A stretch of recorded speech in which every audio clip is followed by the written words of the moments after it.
So happy to be on this panel and looking forward to the conversation. Hi, good afternoon. And Mitch, thank you so much for moderating what I think will be a spicy conversation, as you mentioned. Looking forward to it. I'm Janet Walker Ford. I'm the business line executive for advisory and planning with WSP. WSP is a global and opportunities with the clients, and we do so in that space. Prior to opportunities with the clients, and we do so in that space. Prior to joining WSP, I've got a mix of public and private sector experience, like I think everyone has on panel. And my time in Atlanta, I should say, and the three of us have something common there. Ford, CEO of the Jacksonville Transportation Authority in Jacksonville, Florida.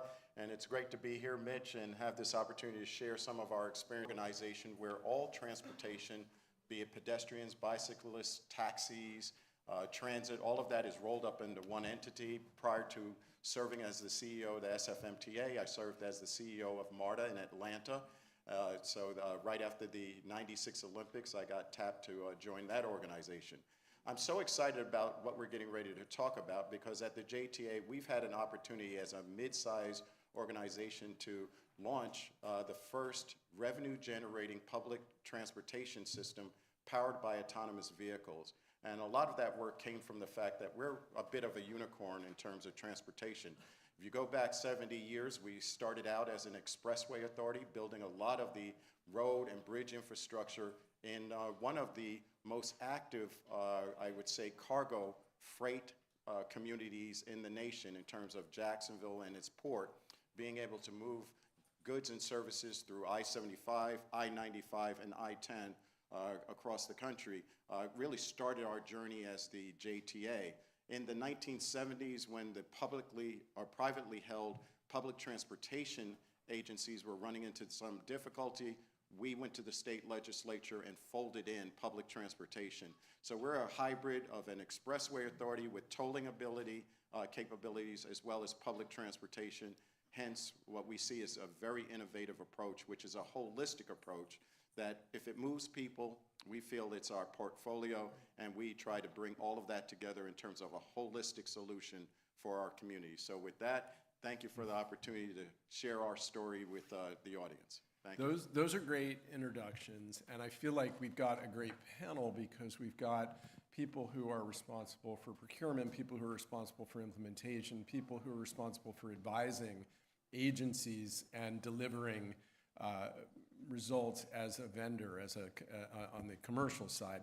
So it's a very good set of viewpoints. So first, before we get into specific examples, I want to make sure that we have our terms defined. And I think everybody in the room obviously has been talking about artificial intelligence. It's all anybody talks about in every context. And there's anxiety that goes along with it. There's the sense of wonder that goes with it.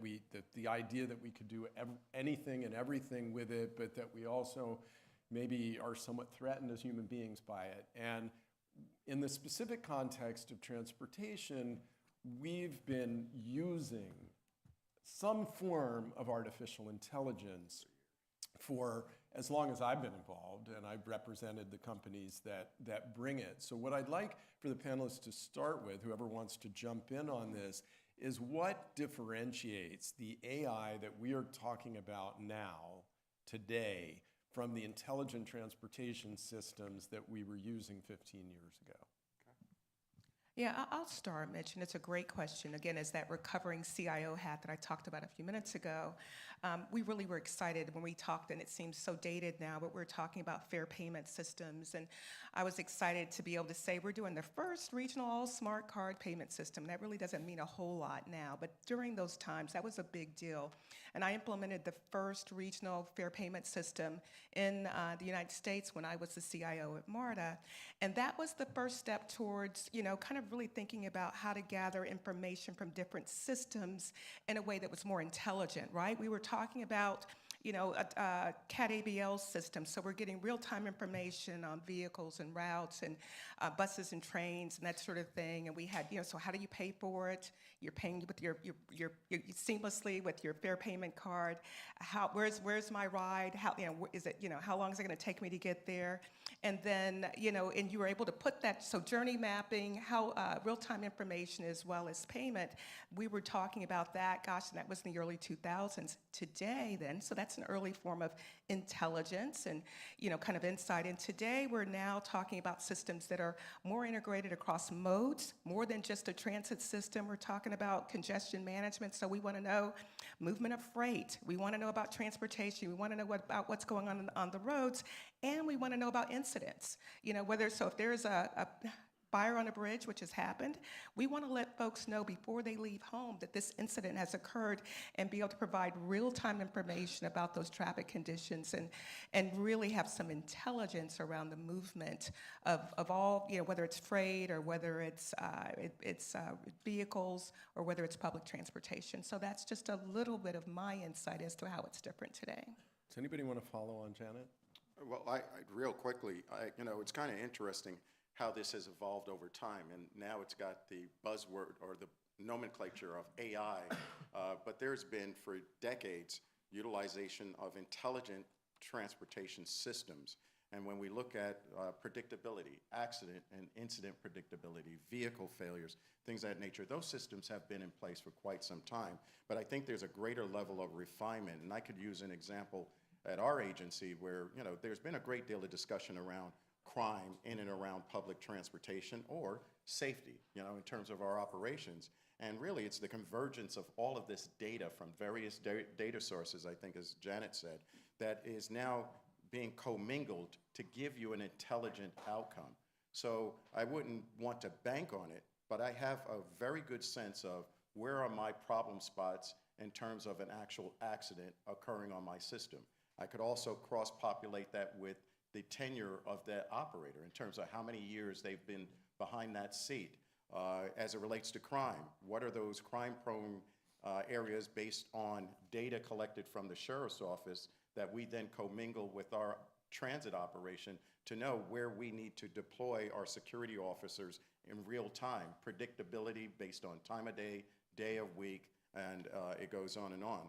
And so, we go from that type of, I don't want to say rudimentary, but kind of basic data collection and cross-pollination of that data to make a decision to now, in our case, with our AV system, with our autonomous vehicles, the sheer amount of data that we're collecting is just far beyond our imaginations with the number of cameras, sensors, and things of that nature. And so we are just at the very beginning, beyond the AV operation, identifying those data streams and who best could benefit from it, be it our police department, our Department of Public Works, and the list goes on in terms of identifying actual incidents, situations, and maintenance issues for that matter in terms of roadways. So we've come a long way, but I think AI is now the catchphrase, but it's just a developmental arc as it relates to data collection and technology. So for you, it's more of an evolution than a complete yes. revolution. Yeah. What do you think, Beth?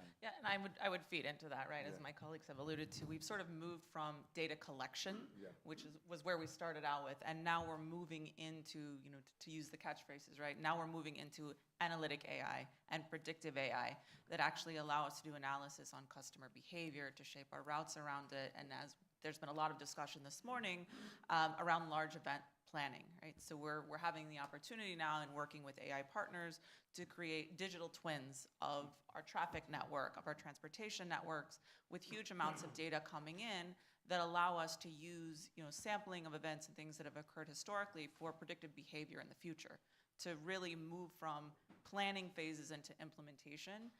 Particularly in large-scale urban areas, it helps us to understand that influx and, again, customer behavior so that we can shape that so that we're able to manage those things. So it's beyond just that data collection element, which is where we've existed for years, to actually shape decision-making and strategy. So Ben, you bring the perspective of a smaller market in the Midwest, and I wonder if you have any additional thoughts on. No, just to pile on what Beth mentioned, I mean, absolutely, it's going from collecting data to being more of an analytical tool, and to the, what it recommends has so many options and complexities to it that you can test a lot of different, service models. You can do a lot of things with dispatching. How do you utilize your facilities, equipment, and just the amount. I mean, she really nailed it. The analytical component as well as the predictability component of it. It just adds a new element that was not there before.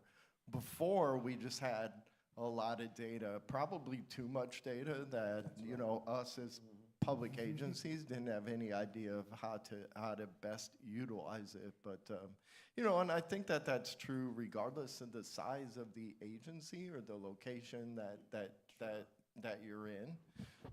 At the end of the day, your organizational model needs to be wired in a way that you are making the most of the opportunity to have this tool at your fingertips.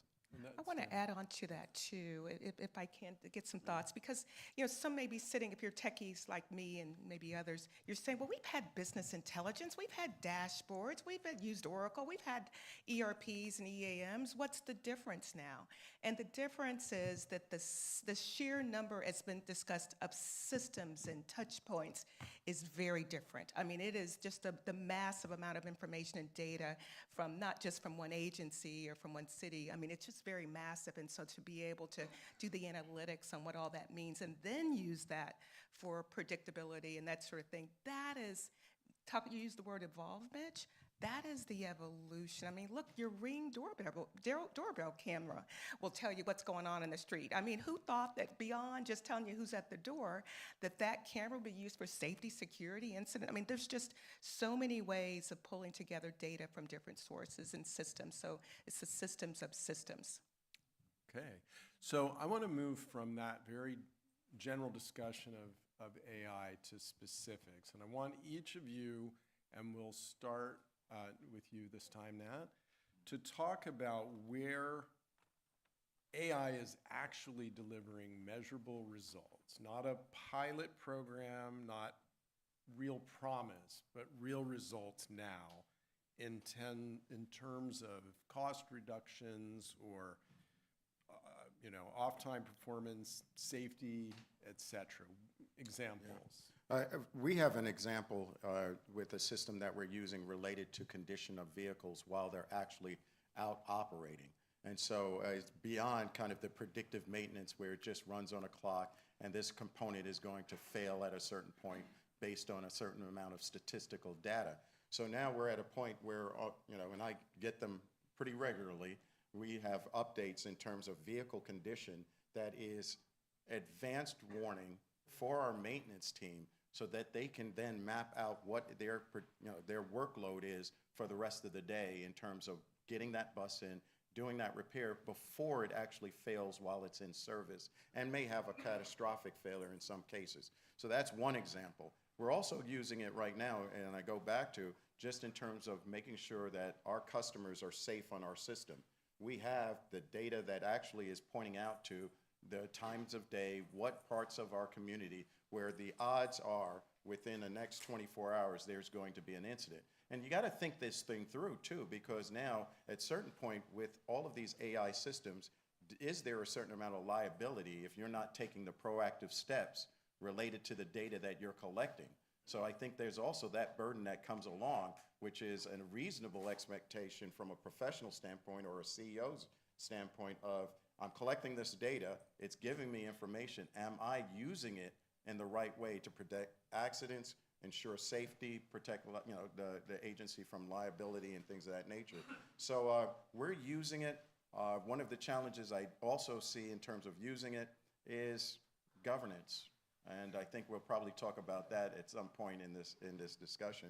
Sure. But we're using AI right now in a number of different ways. I would also say there's probably some of my employees who are using it, and we're not sure how and when, but that's where the governance piece comes in. So just a quick follow-up with respect to, let's say, the preventative maintenance piece. Are you finding actual cost savings because of preventative maintenance that's enabled by AI? Definitely cost savings and reductions in our actual road calls, right? Actual road calls. So we are able to determine what is a catastrophic or potential catastrophic engine overheating, some type of other kind of indicator that says, you know what, within the next turn, pull that bus off and replace it with another bus. So frankly, from a customer service standpoint, that breakdown that offloads passengers, we very rarely, if at all, have those types of catastrophic failures. Why? Because we have this advanced data information system providing us guidance, you know, on those vehicles and when we should make that turn. All right. So we'll keep going. Janet? you Yeah, have just a very good quickly, example? two quick examples. One of them would be, and I'm the only private sector one. I'm so fortunate to be here with the public sector executives. But from the private sector perspective, we provide various support solutions to our clients, and one of them is the way that, let's say, drones and cameras are used to conduct maintenance. So whether that's on a rail line or whether that's on the streets, our client, New York MTA, is using this very technology. It's cost savings, operational savings, but it's being able to be proactive in identifying maintenance needs, if you will, on track or on roadway, as an example. The other one would be, let's talk about customer sentiment. We use our, the AI system is able to, remember the old days, you're kind of doing seat drops and doing stakeholder outreach meetings, which we still do, but that was your way of collecting the sentiment of the client. We use AI that now with our clients, because you can do a scan of social media, and whether it's X or whether it's LinkedIn or Facebook, what is the customer saying about a construction project or about service? We're collecting all of that information real time and being able to do the analytics on that information, and then really provide back to the customer what the sentiment is. And so as you're doing all that gathering from outreach meetings and that sort of thing, AI is powerful in being able to get that information real time. Yeah, so just to pile on a little bit to the 3 or 4 examples that were listed, WSP actually had a program management role in my previous job in the Northeast, where they did exactly what Janet mentioned, and that they would monitor the operation as well as the condition of the Hartford line, which connects Springfield, Massachusetts, down to the Northeast corridor in New Haven. And the amount of data and the generated tools to make choices on how we funded capital improvements was extremely insightful. Just to take it a little bit further, a real world example of some of the things WSP was doing. And then, Nat hit the nail on the head with the maintenance side of things. Not only could we predict and reduce the miles between road calls, but we could also strategically assign staffing within the work rules, of course, but we were able to ebb and flow with our staffing as far as which types of buses needed to be repaired when, so they were ready to go back out on the street. So it really gave us a lot of flexibility in our non-first shift maintenance periods, which added a lot of value for us. And then also with the parts area as well, same thing. I mean, we were able to predict, I guess it's more complicated than just predicting, but we were able to make sure that we had what we needed to get those buses back on the road as well, which was huge cost savings. No, I was going to ask about that, because I remember representing a client years ago. We did a parts analysis at an agency, and we said, that you have so much just in case spare part backlog in your warehouse that becomes obsolete before you can use it, that's like $20 million right there, in addition to the people. The company was interested in outsourcing spare parts, so that's what they were looking at. And I thought, wow, well, with AI, you should be able to reduce your spare parts to something that you're going to pretty much use everything. Exactly what we did. And then the last bit, and then I'll hand it off to Beth, is in the area of safety and security. Of course, operational safety of our customers as well as our bus operators is paramount. It's everyone's job number one. But where we were finding a lot of success with it was partnering with the local law enforcement agencies to identify safety and security environment surrounding our facilities, not only at our facilities. So thankfully, we have a pretty robust partnership that's been around for now 27 years. And so we have a lot of, a close working relationship with them, and now we have a joint security database that we both utilize to know when stuff might happen throughout the communities that we serve. So, extremely helpful. All right, Beth. Thank you so much. You're going to hear a recurring theme from all of us, and that a lot of this pertains to maintenance and ways in which we're able to operate better and more efficiently. And so Transportation and Public Works as a department has two complex portfolios, not just the transit side of the house, but also the public works side of our house. So that is the maintenance of infrastructure of our roadways, our traffic signs and signals, a comprehensive network of millions of assets. So we're in the midst of implementation of AI tools that are doing an asset inventory and condition assessment, because we'll never have enough resources to be monitoring the condition of millions of assets on any given day. So when we have that information fed into a database, it allows us then to prioritize as far as repairs that need to be completed, as far as items that have major impact. If it's a safety concern, having that data at our fingertips allows us to take those actions, and that results in an ability to maintain infrastructure in a new way. So it's really, in addition to cost savings, it's cost avoidance, because I can make sure that I'm getting to an asset when it's needed before it reaches a state where the cost becomes very excessive to do that type of work. And then on the transit side of our house, we're continuing with implementation of fleet telematics. So that is monitoring of our operators, helping to determine exactly when safety incidents might occur, with predictive behaviors, with ability to update what our training materials should be, and really to enhance the user experience through having that type of information about the way in which we're performing. All right. So I think that if I could just humbly suggest, we need one to make all the elevators in the Metro Rail stations work at the same time, and one to get rid of the smell of cannabis. Did Mitch just volunteer budget? Did someone? one that automatically gets rid of the smell of cannabis in the rail cars. Mitch, Anyway. Mitch, can I follow up on what Beth was sharing? On the elevators or cannabis? No, the condition assessment and the partnerships, because in terms of how it's designed here in Miami, with the Public Works Department and the Transit Department being in this, being pulled together, with our autonomous vehicle project in Jacksonville, one of the things that we actually are looking at now is how we can help support the city with those autonomous vehicles and the data that we're collecting. So think of the thousands of LiDAR scans that our vehicles are doing every day.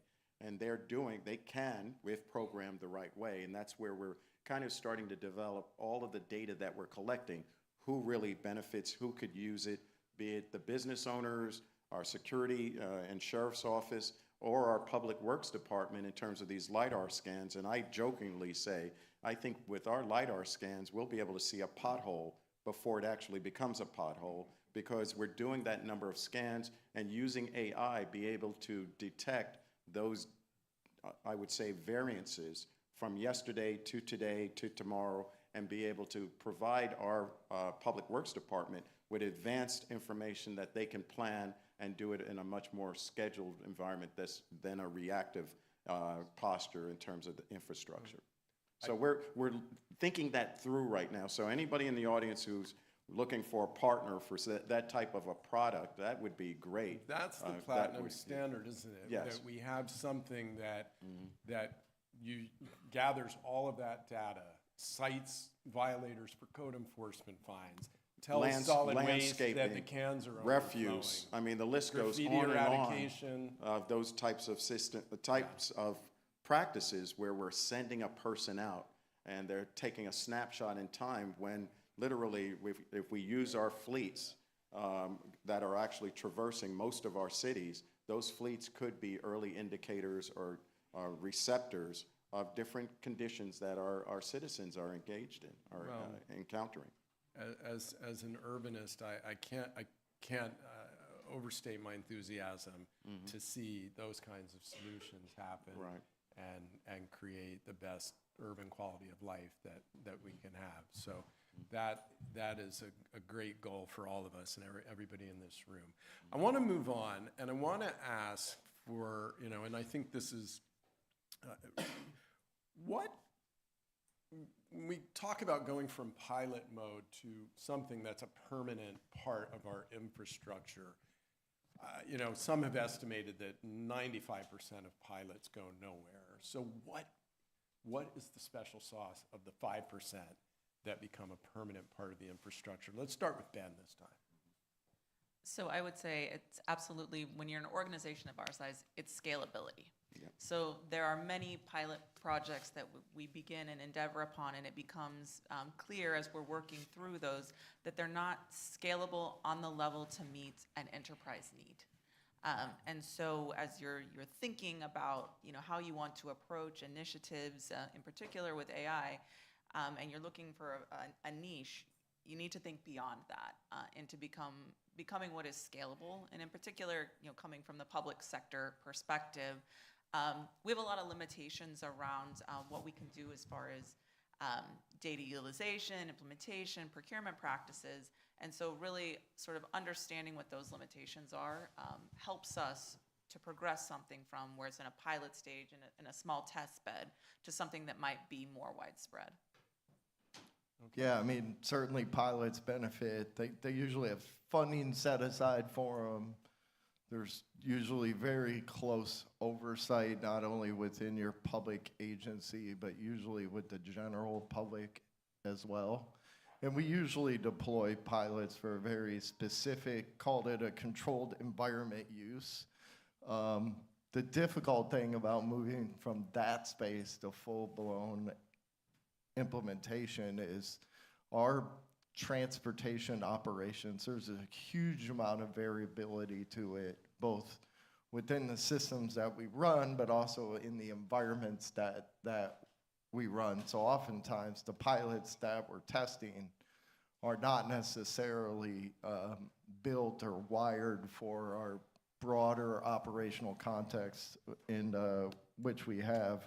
And then also, securing resources longer term can certainly be a challenge, getting the political will and then the capital behind it to keep your, to move from pilot and then scale it up, as Beth was talking about. And then thirdly, it's if you have hiccups in the pilot phase, or if it's, say, in like a controlled environment, you've lost confidence in that solution. So you either have to fight, dig deep, paddle deep, as I call it, to get it back, or you have to pivot and really tackle head on whatever the perception is of your pilot in order to make it permanent, even if the hiccup wasn't real, it was just perceived, because perception is reality.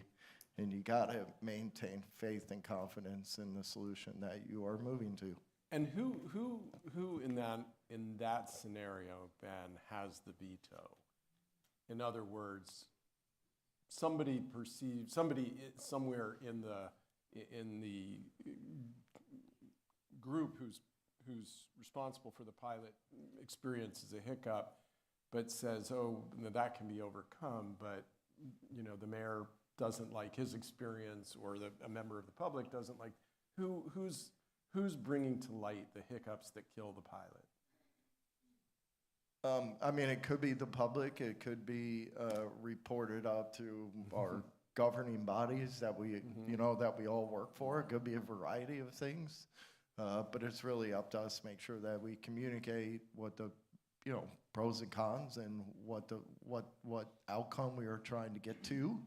And then specifically with any issues, just making sure that we've identified action plan to work through them. But it's a continuous campaign about what the pilot is, what problem are you trying to solve, or what outcome are you striving for, and then ultimately just, getting what you want are people around you. It could be your board, could be a mayor, other electeds, the general public, major stakeholders. You want them doing a lot of the justifying and talking for you as well. So you need champion partners with you.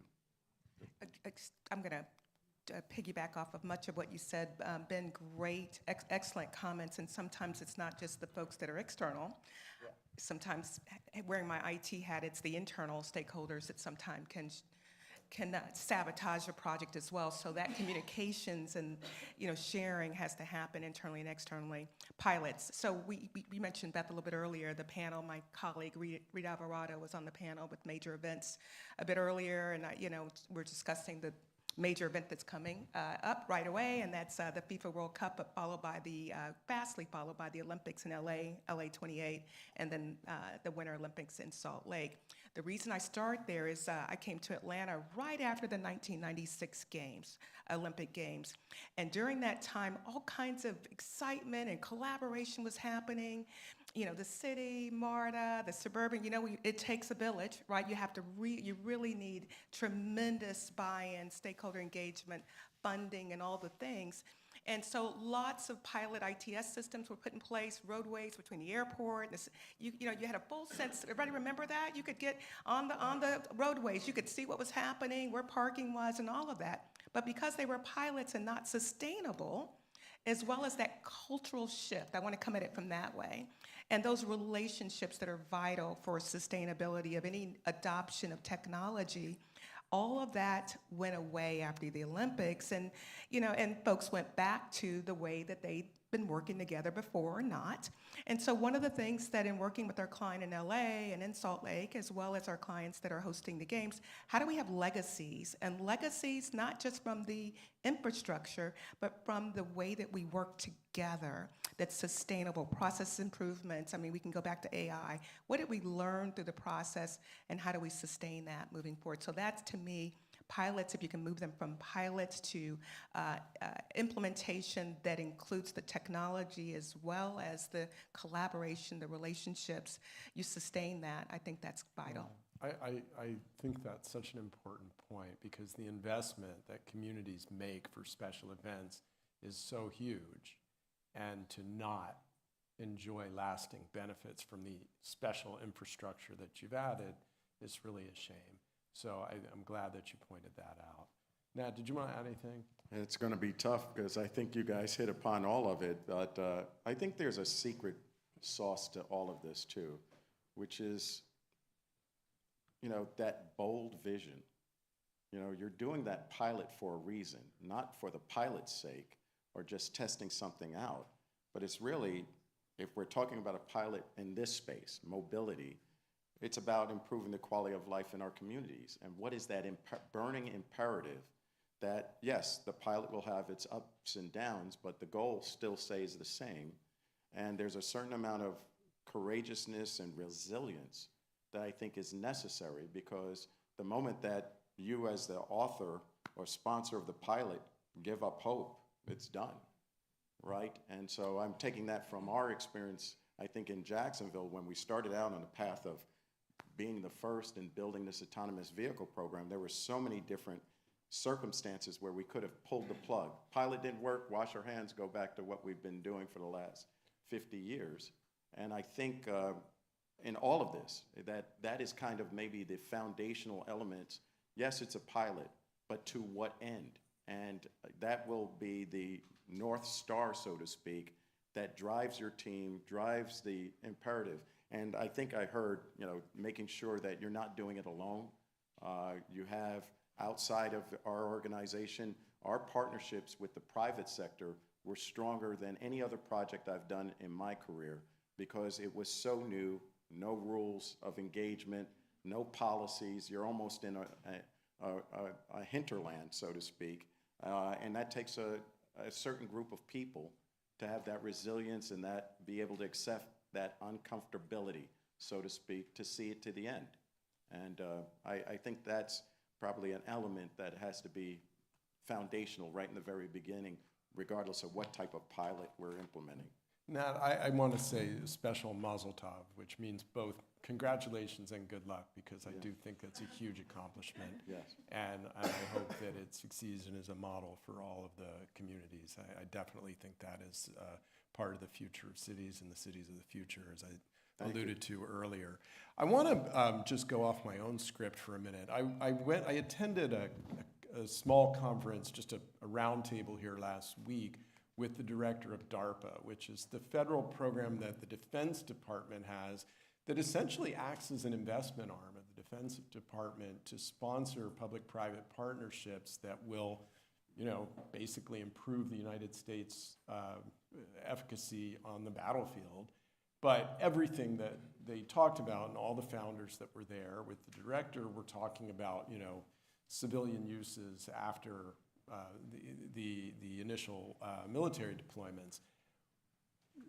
What about that as a model? I think that their philosophy of DARPA is that some of these things could be infinitely valuable to the security of the United States, but would never get off the ground because, for whatever reason, investors don't see the future without the United States taking an interest first. So we have a similar problem, right? That there are potential solutions out there. There's so many thinkers. There's so many people out there figuring out new applications of AI and there's only so much venture capital money available to them. And if they get through the Series A, the next levels of investment aren't there. Have we, as the end users of these, ever had, in the course of a public-private partnership, the situation where we are the Series B? Do you ever see that? And is it a model that we should look at, maybe by combining together? The United States Department of Transportation probably won't do it, but could an association of transit providers look at that model?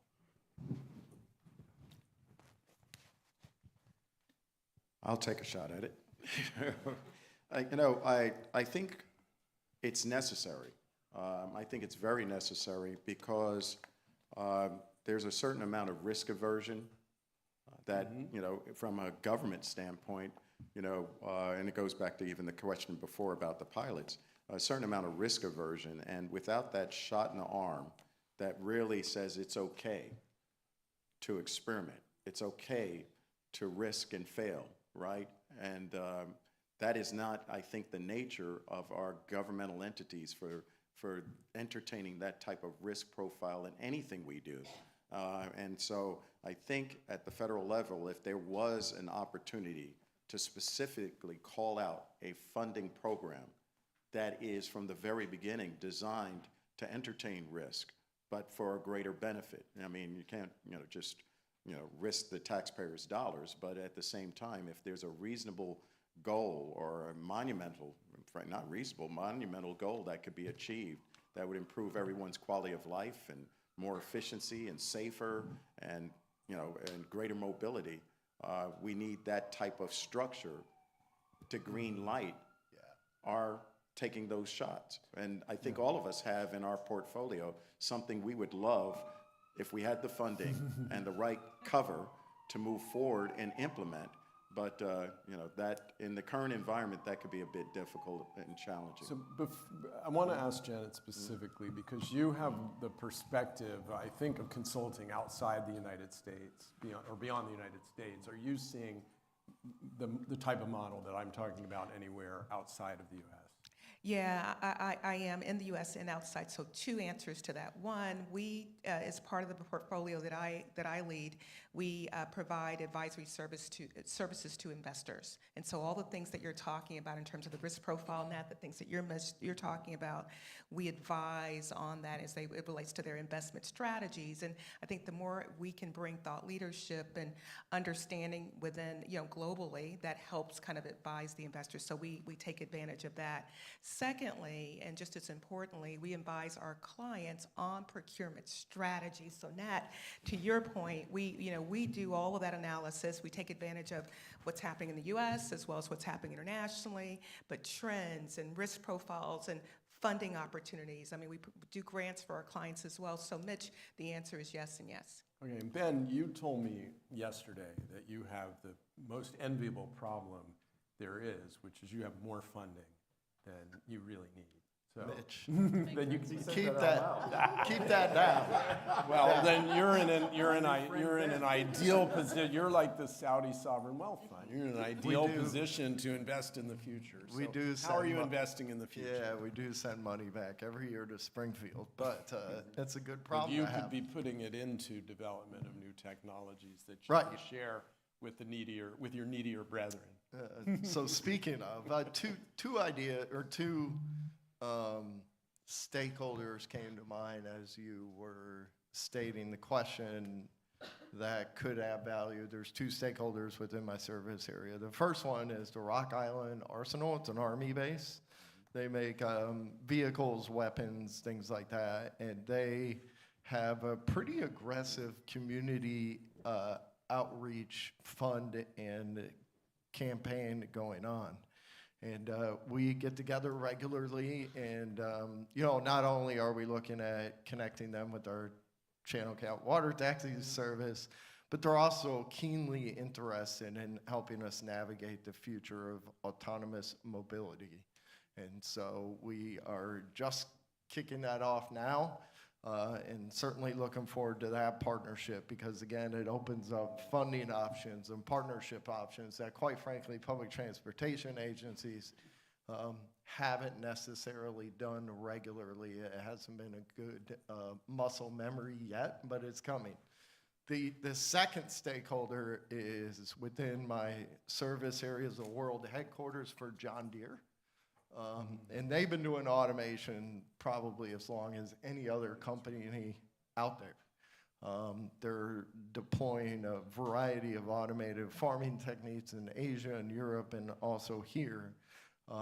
And just recently, I opened the doors to our operations and maintenance center. They came through, and we're certainly going to look at future automated maintenance options. And so I'm excited about that, but those are both public-private partnership opportunities that are really staring at us in the near term. So more next year. Okay, and Beth. So what I would say is, at a local level, we've established organizations such as the Miami-Dade Innovation Authority, which is a partnership between local governments and businesses within the area that has really taken a role in allowing for implementation of pilot and innovative programs within Miami-Dade County.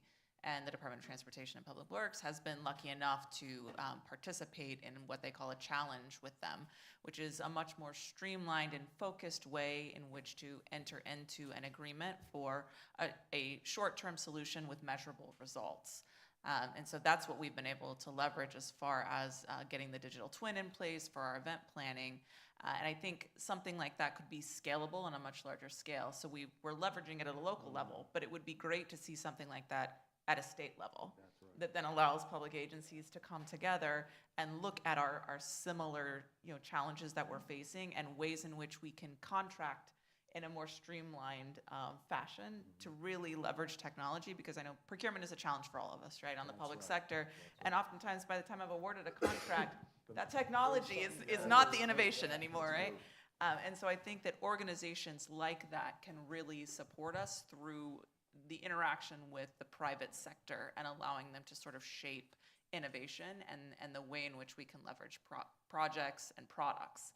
And then, beyond that, if we're able to take something to a federal level and say, hey, let's unite the transportation organizations and the transit organizations and look at some of those common things where we could really leverage on a larger scale, I think is really forward thinking, right?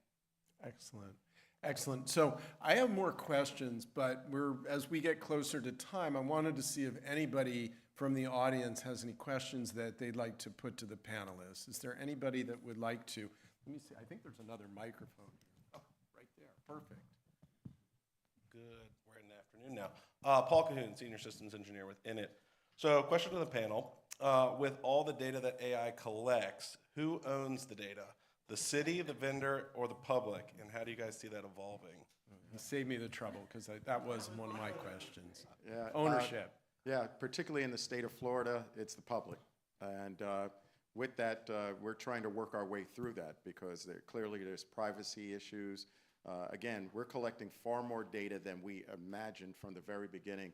And just a little bit of inside kind of progress.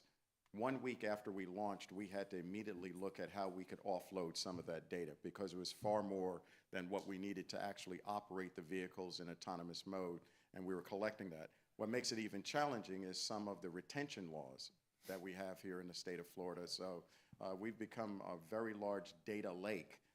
Why? Because of the state retention laws for, in some cases, data that we can't use, but we're looking to find partners that we can offload that data to for their use. I think there's a legal solution, which is that a court finds that data is not public records, it's just data. Until you create a record. That's I'll take that. That's the policy. You can kind of retain the me, and policy not, you kind of matching retain up me, with and the I'll get technology. that ruling. Oh, okay. I saw that commercial slip in there. Okay. All right. Good job. So data ownership, anybody else have a different view of that? And Janet, anything that you see from other states that don't have quite as restrictive a public records law? And data ownership is the third rail, right? That is exactly that, and whether we're talking about AI or we're talking about, I'm going to go back to fair payment systems or whatever, this has been an ongoing issue. And I want to flag, Mitch, even as it relates to, and we'll continue to talk about intelligent use of information, predictability, AI. Remember we had Uber and the fights that particularly what stands out is the city of New York State, trying to get access to the data that Uber had for trips. And remember, this was also the integration with public transit in Uber. So this was kind of first mile, last mile. That collective information, just getting to that data was very problematic. So we see a lot, and that's been solved, but a lot of issues just in terms of at what point does that data become private sector, public sector? I say it's public sector. Okay. Any other opinions on that, or do we want to take another question from the audience? Where's the microphone? He's going to choose. The microphone handler's going to choose. Thank All you, right. panel. Brian Keemer from Schneider Electric. In the IT-OT convergence that's going on now, typically it was IT who owned the cybersecurity responsibility. Do you find that it's changing in government to hard facilities owning cybersecurity as we grow in the OT space? I didn't even understand that question. Maybe you can explain what that means. So Miami-Dade County is somewhat uniquely positioned in that, in particular DTPW, we're a department of the larger county organization, which means we are supported by a centralized information technology department. And they have an established enterprise security office that certainly plays a very heavy role in that regulation. We are sort of extensions of that in that we gather that information, it comes through our enterprise security office, they have ultimate authority over what we are and are not able to do. But then there are also responsibilities that you're talking about, hard security, access control, and things that reside at the organizational level within our department. So it's really a combination of the two where we have the sort of central set of security experts that are constantly staying on top of the changes in industry and making sure that they advise our organization and maintain the real integrity of who we are as a local government.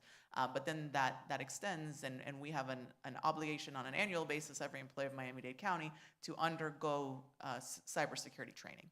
So that responsibility is centralized, but there's also an extension of that throughout the organization. Okay. Anybody else want to follow on And that? I'll just say quick answer, and I think you already knew the answer when you asked that leading question, the role of a IT executive, a CIO, and CISO, Chief Technology Officer. We do see delineation in the roles because they're very different focus, particularly if you're talking cybersecurity threats, versus, and not to say that it can't be the same department or person, but we're seeing more and more of a separation or delineation of duties based on, kind of the expertise and capabilities. Okay, one more quick question and quick answer, and then we're going to close. Yeah, Thomas Abraham with Access Mobility, Jacksonville.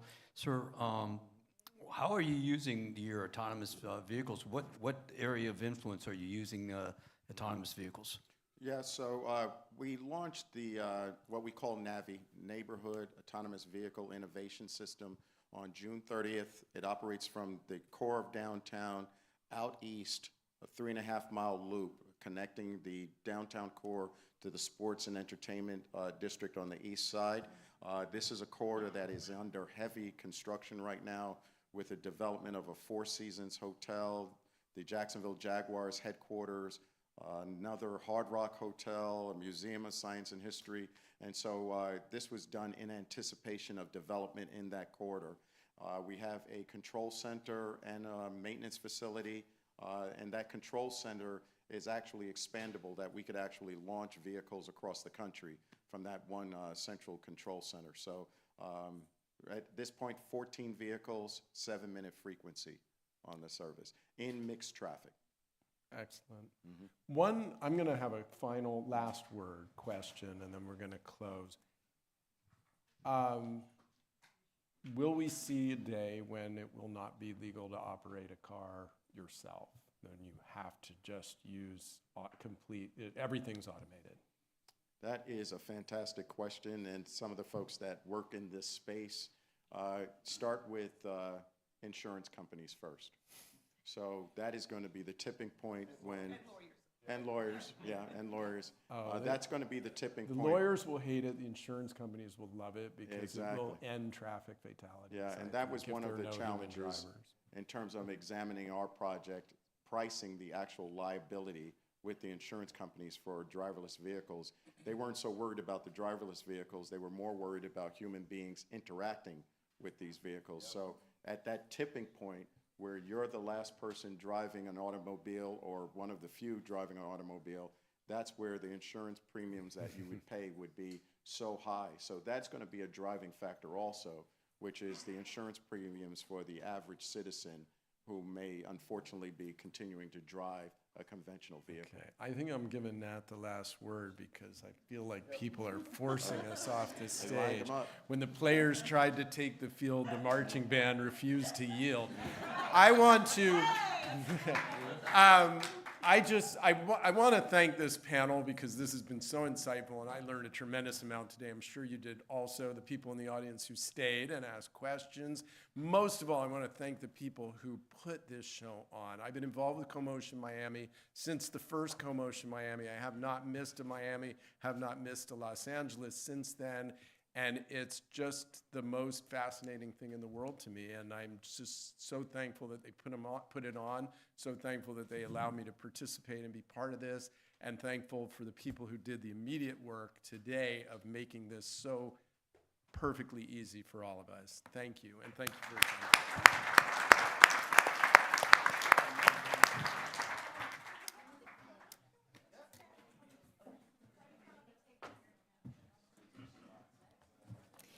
Thank you, Mitch, Beth, Ben, Janet, and Nat for that very timely discussion. I would now like to welcome on stage Laura Chase, the moderator of our next panel, Scaling Next Generation Mobility from Pilot Programs to Everyday Service. Where's the clicker? Oh, here.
All right, ladies and gentlemen, once again, we're going to go ahead and get this panel started. We have some of the brightest minds from pilot to everyday projects, guys. I'm going to go ahead and ask Nate to come right back up to the stage as we're going to go ahead and get started in just a minute. Again, thank you all for coming. We have so many great items left today and tomorrow. Make sure you're checking your program. Make sure you join us tonight as well for a great reception. We're looking forward to seeing everyone this evening. But without further ado, let me go ahead and get started. Laura, take it away. Hi, everyone. Good afternoon. This is going to be a great discussion. So if you are trying to deploy a new mobility service or you're developing one, you're going to learn some lessons today and get some great information to help you scale faster. My name is Laura Chase. I'm the president and CEO of ITS America, and I'm excited to moderate this panel. In my day job, we bring together public sector agencies and private sector partners who are working together to deploy emerging technologies, and we know that that is hard. There are a lot of policies and regulations that don't keep up with the scale of technology and the pace of technology.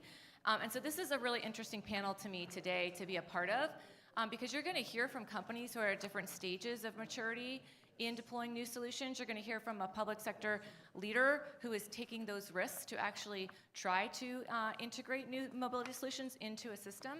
And none of that is easy. And there are really important, I think, successes and then barriers that we're going to talk about. So without further ado, I'm going to actually let the panel go one by one and do a very brief introduction of who they are and what they bring to this conversation. They each have a short video, and then we're going to dive into the conversation. So I think we're going to start with Harold. And if you want to go ahead and run your video, yes. Very good. So I was asked to click twice. And here we go. Yeah, my name is Harold Brown. I'm the executive chairman and CEO of Guidant. Guidant is a private company. I built the company 2020 in February. And since then, we developed a software platform, which is called GuideOn. And this software platform integrates to autonomous vehicle platform, to ADS systems. We have partners. You see a video with our partner Kopicek in Tallinn, Estonia. And what we do is actually we provide software, and this software is integrated into those vehicles. And you see here a picture of our remote monitor and control center.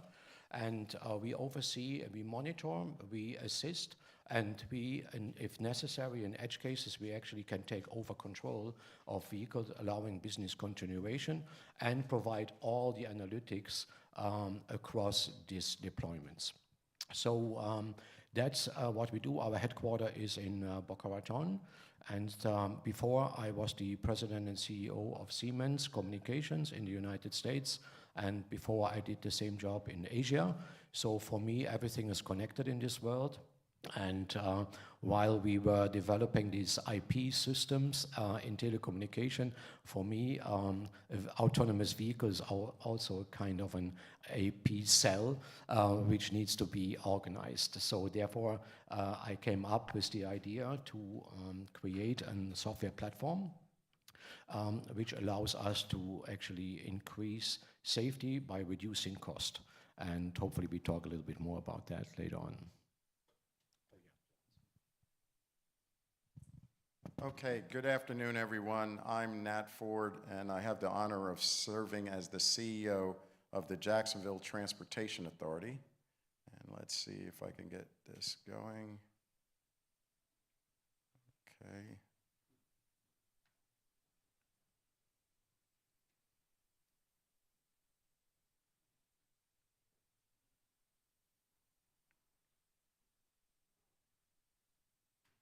Pressing it. Let's see. I think she's Okay, it looks like we're having a little bit of difficulty here. Okay. Guess they're running it from the back, or not? Yeah, let's go ahead and just get started. So the video that I was getting ready to run was a video of our actual Navi system in Jacksonville, Florida, where we actually launched in June 30th of last year the first revenue generating meaning fare collecting, public transportation system powered by autonomous vehicles. I've had the honor of serving in multiple roles across the country as it relates to public transportation, built light rail, streetcars, you name it, heavy rail. This was by far the most complex project I've ever encountered, not from a budget standpoint, but from a complexity standpoint. We recognized at the JTA that clearly mobility is changing in our communities, and the standard 40-foot bus as well as 75-foot rail car is not the way that a lot of our community wants to move going into the future. Their trips are not the typical commuter trip, taking them from the suburbs to downtown. And in a lot of cases, when we saw, particularly post-pandemic, a lot of trips are local, and they're much more neighborhood-oriented. And to use a 40-foot bus to try and provide that type of service and the cost of the operator is very cost prohibitive. If you look at Jacksonville, we're 870 square miles, the largest city geographically in the United States. And more recently, by adding in the suburbs into our portfolio of services, we're now at 1,800 square miles. We have our downtown core, which is the city of Jacksonville, but a good portion, a significant portion of our community is much less dense. And to actually continue with those conventional transit services would not be cost effective. This project started out as a replacement for the Skyway system in downtown Jacksonville. So similar to the Metro Mover here, we have a monorail aerial structured system. It's 35 years of age. It's well past its useful life. It is an APM. It's an automated system. The challenge is parts and the sustainability of that system. Hence, the U2C, the Ultimate Urban Circulator Program, began, and we launched the first segment, 3.5 miles, downtown Jacksonville. And I'm excited about this because, again, it started out as a vision, it started out as a pilot, and now it's eventually evolved into a major international, and not just national, but international success, because part of our success is the attraction of Holon, Tier 1 automotive manufacturer who is planning to build autonomous vehicle shuttles in the Jacksonville area, not just for the United States, but also for now the video runs. I'm not going to take up much time. I think you can see the video there. One of the challenges, obviously, in terms of our system was we were designing something, and I think if you were in the earlier panel, we awarded the contract in 2022. It looks significantly different than what we've delivered on the street in 2025 for various factors, and we'd be here all day if I tried to cover them all. But most importantly, we're going from pilots to scalability. It's about courage, it's about resilience, it's about innovation, it's about private sector partnerships and solving problems together. And so with that, before you see the Navi system in downtown Jacksonville. We've developed a case study. If you see the QR code, the journey wasn't the technology, the journey was the people. It's all about the people, organizational readiness, taking it from A to Z and delivering. And so we're just so proud of the accomplishment, but the story is in the case study, a lot of sleepless nights and gnashing of teeth to get to this point. So with that, thank you for the opportunity to share our story with you. Great. Good afternoon. My name is Kendall Prosak. I lead Wing's local policy and community affairs team, and we are a drone delivery company. So I'll just talk over this. If you haven't seen or had the opportunity, Wing is set up right outside before you collect your registration and your badge. We're going to be doing demos right after this panel, so you can come see what an actual delivery looks like in a demonstrated area. So please come check that out afterwards. But this is one of our nests set up. We do about 6, 12, or 18 pads. We currently operate with Walmart and DoorDash, and our biggest market right now is Dallas-Fort Worth Metro, with about 30 sites where we deploy thousands of drones a day for commercial delivery operations. And as a back step to that, we actually started in the Google Moonshot Factory back in 2012, And we really just for 6 years were working on our aircraft as well as our approvals with the FAA to be able to make sure that this was not only a safe and reliable system, but we would have opportunity for scalability as well. So over the last several years, since we spun out, became our own company in 2018, we then started to launch in Australia, Finland, here in the United States, and now we operate in Dallas, Fort Worth, Metro Atlanta, Charlotte, North Carolina, as well as Houston, and hopefully coming to a city near you very soon. And then one thing I'll point out and roll the video off is what's really unique about our system, and you'll see this outside, is the drone does not land. We hover at about 20 feet, and there's a tether with the package that will slowly retract down, and once the package touches the ground, it's gravity, it unhooks itself, and then from there you get to keep the box, and we will take the drone back and fly back to our nest and charge it up to do it all over again. So we're really excited to be here and to talk about our scalability. I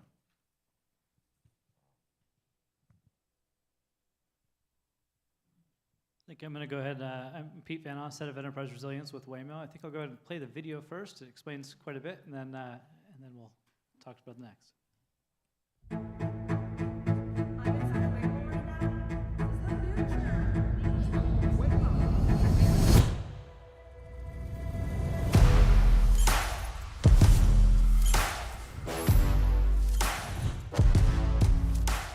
We're now serving more than 500,000 fully autonomous trips weekly, around 2.5 times higher than the same time last year. Okay, Waymo is gearing up for the interstate.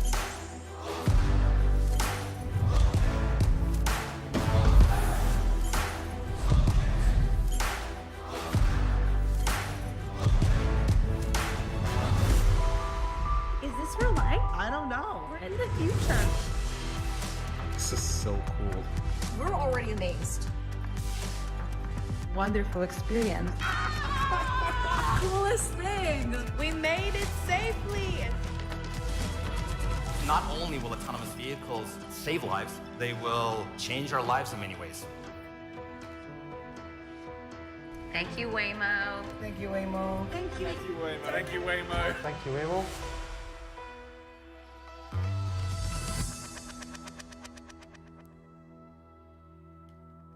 Like I said, I told you it would do a better job than I could explaining it. So that's Waymo. I want to go around the audience real quick.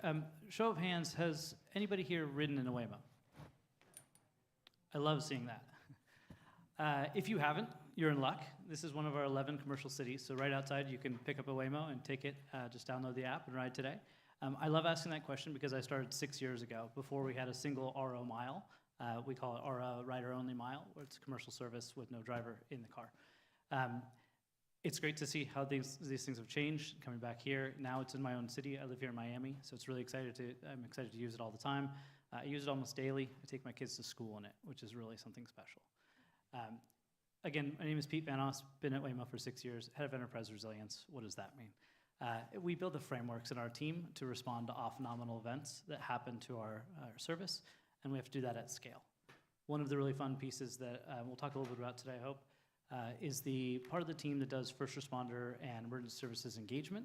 And so we have a team dedicated to going out and teaching first responders about our vehicle, because first responders are tasked with managing our streets, keeping them safe, police, the fire, EMS. If they don't trust our service, if they don't understand how to interact with our service, we will not be successful in deploying that service, no matter how good technology is. And I think that goes for a lot of different industries. So that's an exciting part of our team. Hope to talk more about that. Happy to be here. Great, thank you. Well, this is a great show and tell. I agree with you. In the past, when we've asked, how many people have ridden in an autonomous vehicle, you'd get a few hands. Now you get a lot of hands. So maybe the next gating moment is the next time we come back. It's how many people got a drone delivery at their house, right? And everyone raises their hand. Okay, so obviously doing this is super easy, right? And it just happens. We all know that's not true. Actually getting to where each of these companies and agencies are is very, very hard. But there's a lot of lessons learned along the way. And so there's a wealth of knowledge on this stage who can share. We're going to first talk about some of the successes and lessons learned.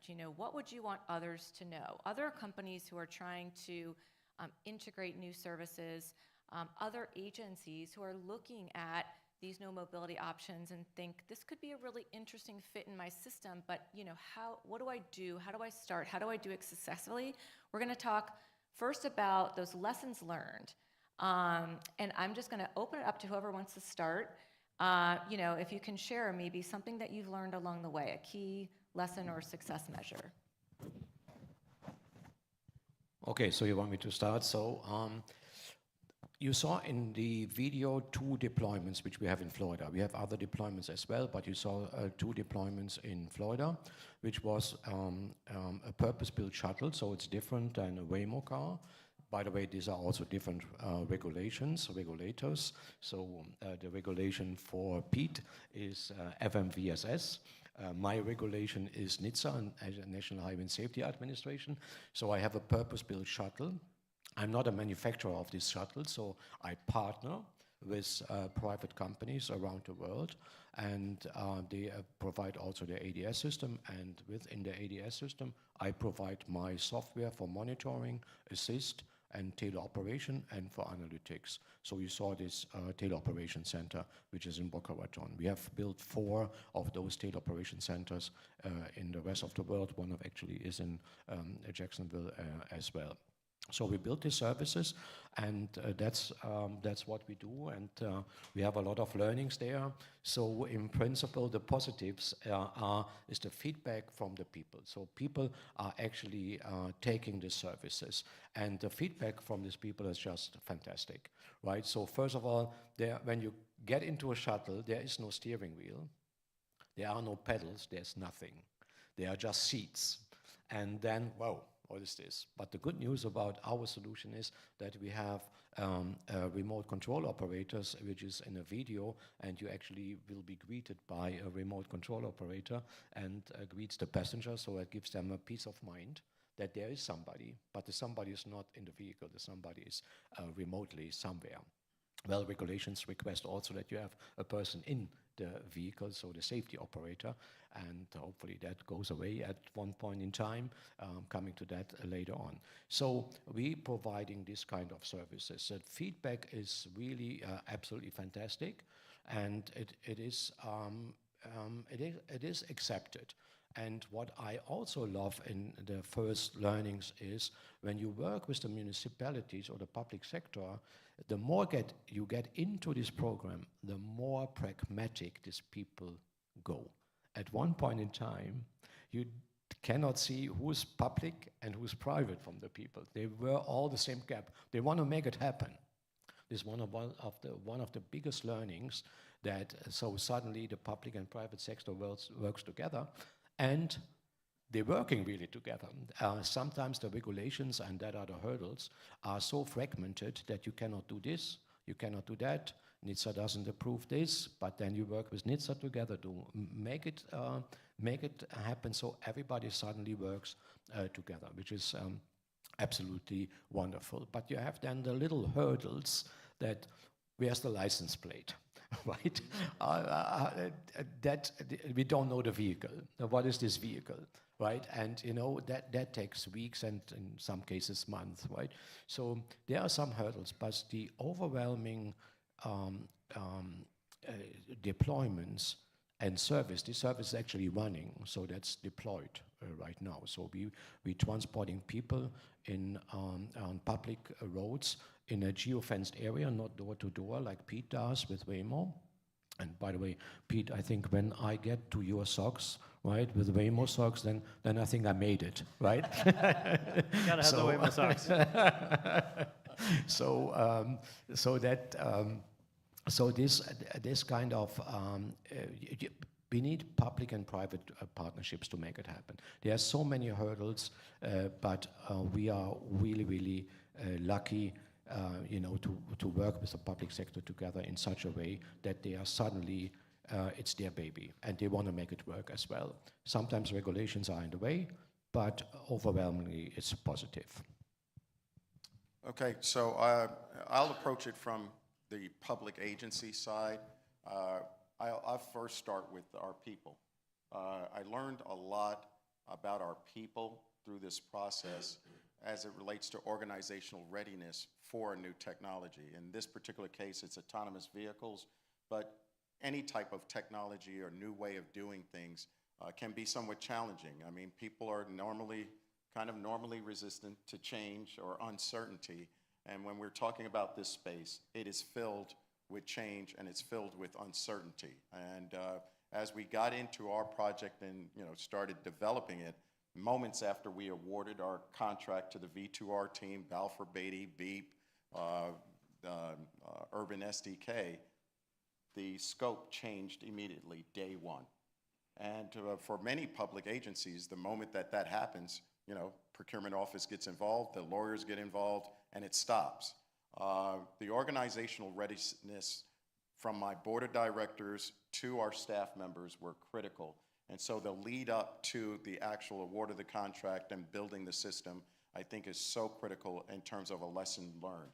As I mentioned earlier, built other kind of projects. I think the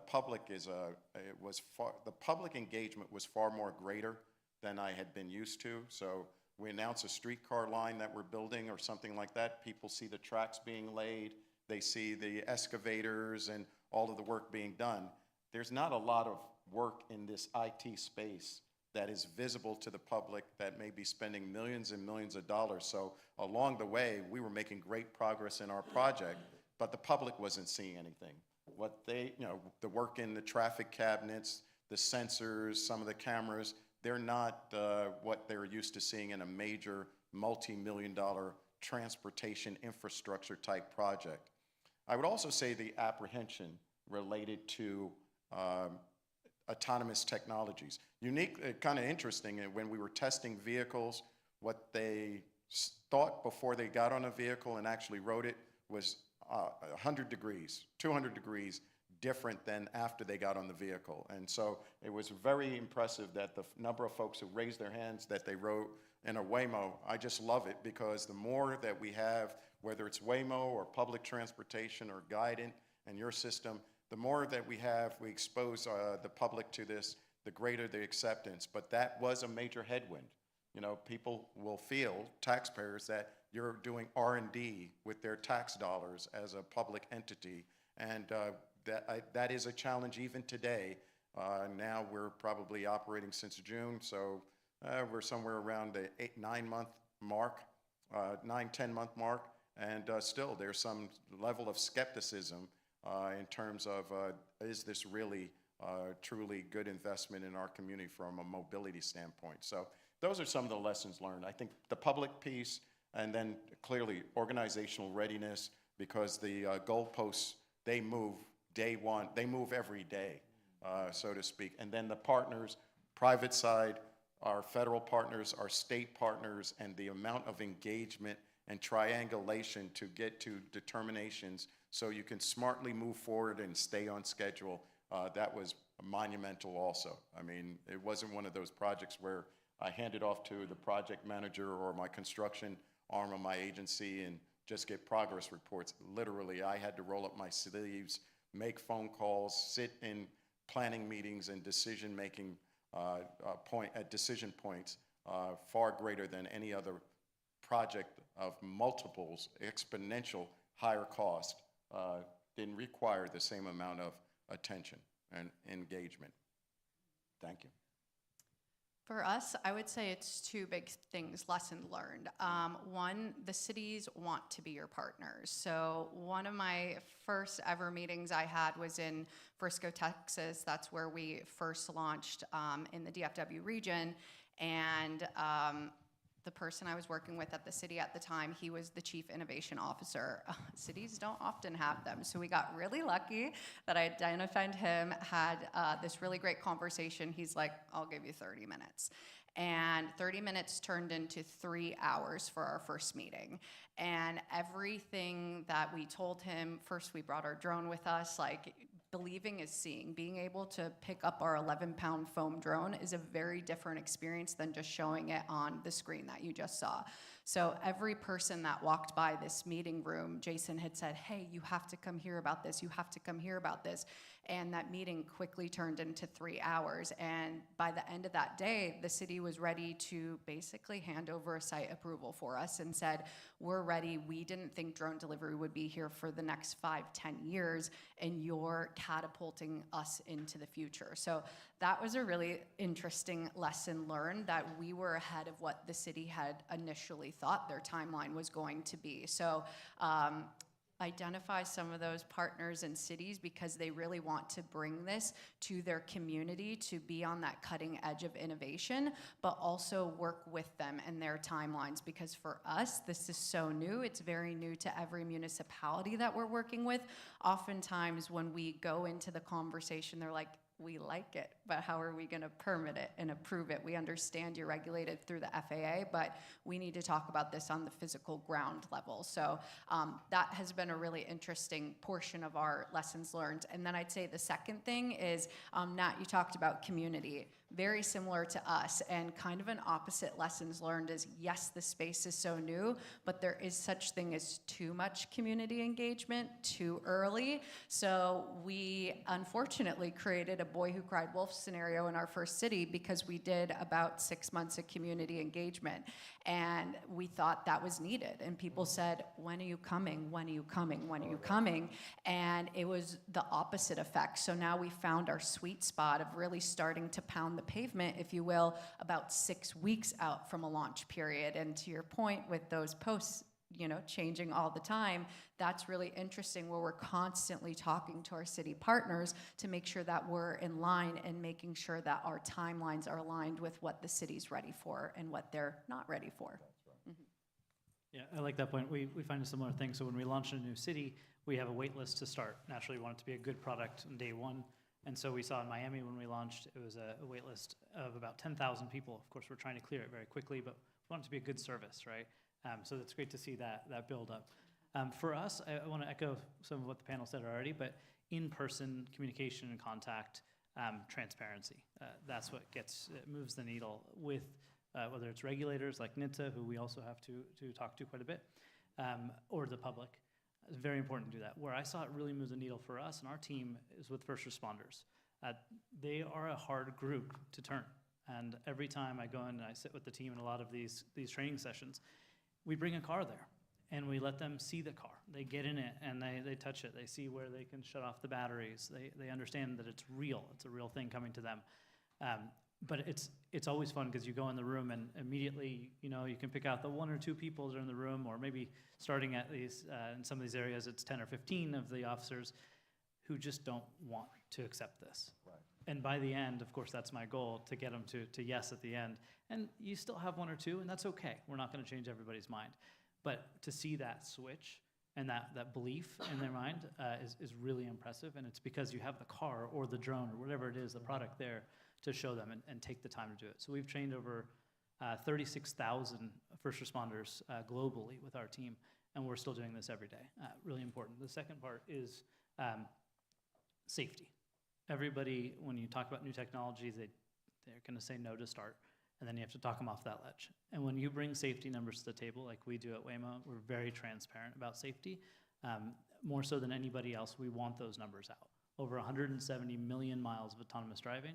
We have a 92% reduction in injury crashes. Those are real numbers. So when you bring those to the table, you can't dispute them because we engage with third parties. That's not Waymo saying that. That's been a huge success for us to show those numbers transparently and answer the questions that come up. Yeah, and I think I hear themes of, the shared goals, right, between the public and private sector, the partnership that is aligned around shared goals. Clearly, this sort of experience, seeing is believing, right, for the community and for regulators, right? That's really important. And I think Nat's point I want to underscore, just because he's the only public sector up here, and I hear this all the time, that really for the public sector, the challenge isn't the technology, it is the organizational readiness. It is very hard. It's like you're trying to shift the Titanic, right? You're trying to shift these public agencies that have for decades been built around doing one thing, and now you want them to do something else. To Kendall's point, in cities, sometimes it's no one's job. You're lucky to right? When a city has a chief innovation officer, it's someone's job. So those are the things to be thinking about as you are going into different cities and different markets, that, that you're aware of those things and think, how do you help solve those pain points to actually make scaling an easier decision and not a friction point? Laura, I yeah. would just like to add, just for the audience's benefit, as an agency that's been around for 50 years, doing it the same way for 50 years, and you kind of back your way into something, you're saying that was a good decision.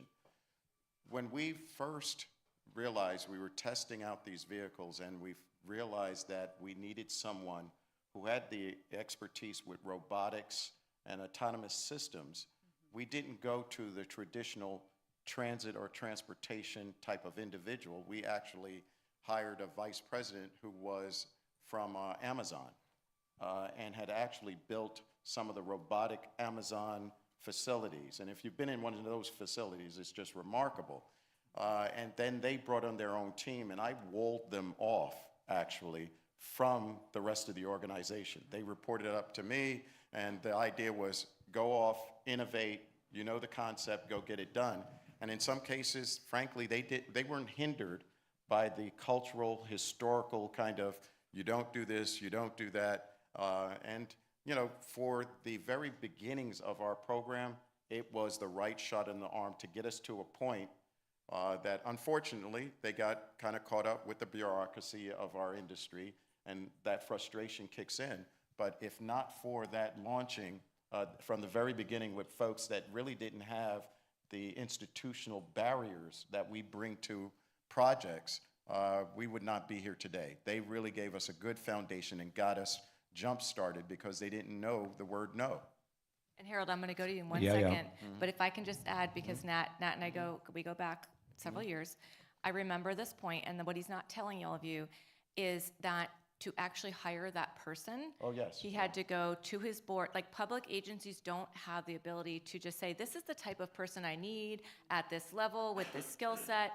Like, it doesn't exist, in their repertoire of jobs that they can pull from. So even that had to have new processes and things created around it. So it changed our salary structure at the agency. Anyway, sorry, Harold, go ahead. Yeah, he deserves much more credit and he will never say that, but that was genius. This idea, I think, was genius, and that would be also a blueprint for others. He called it Test and Learn facility. That's right. And in this Test and Learn facility had an enormous amount of technology and innovations, and these people had nothing else to do than make it work, break it, make it work again, learn with it. And that, together with the private sector, was just an enormous and a beautiful experience. We have been there, we have done it, we have built a teleoperations center, we have done a lot of good things, and we listened to each other.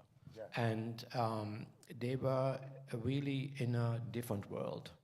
And they wanted to learn, and they wanted to make it work. This Test and Learn was really something, and it's still active today, still today, and I think that was a genius idea, also for the people, to just not say no, just have the courage to do something, make mistakes, and move on from there. They were not very used to making mistakes because, what did you do, and blah, blah, blah. So that was different in the private sector, but you saw these people coming around, and suddenly they were kind of a private sector people, right? And so that's there today. That was really a fantastic idea. Keep doing it. Thank you. Thank you. Let's now talk a little bit about barriers, right? Because it's all not sunshine and rainbows, right? There are barriers that exist to scaling. And they vary from, really significant to ones that maybe are more easily overcome. But why don't we go ahead and Pete, I might start with you. Just maybe what are some of the barriers that currently exist in your world that really impact the ability to scale quickly? So the first one that comes to mind for me, regulatory reporting. You spoke of NHTSA. That's one place that we report to, one agency. When we go into new cities, there are a lot of cities that also want reporting, and their requirements and time frame is completely different than what is required by, say, NHTSA. That's a challenge. It's a challenge for us. It's a challenge for smaller companies and bigger companies too, because the same event happening in 2 different cities would be reportable in 4 hours or 48 hours. That's a totally different team structure that reports in 4 hours with knowledge to an authority versus 48 hours where you have the benefit of normal working hours. So that's one that hits home for us.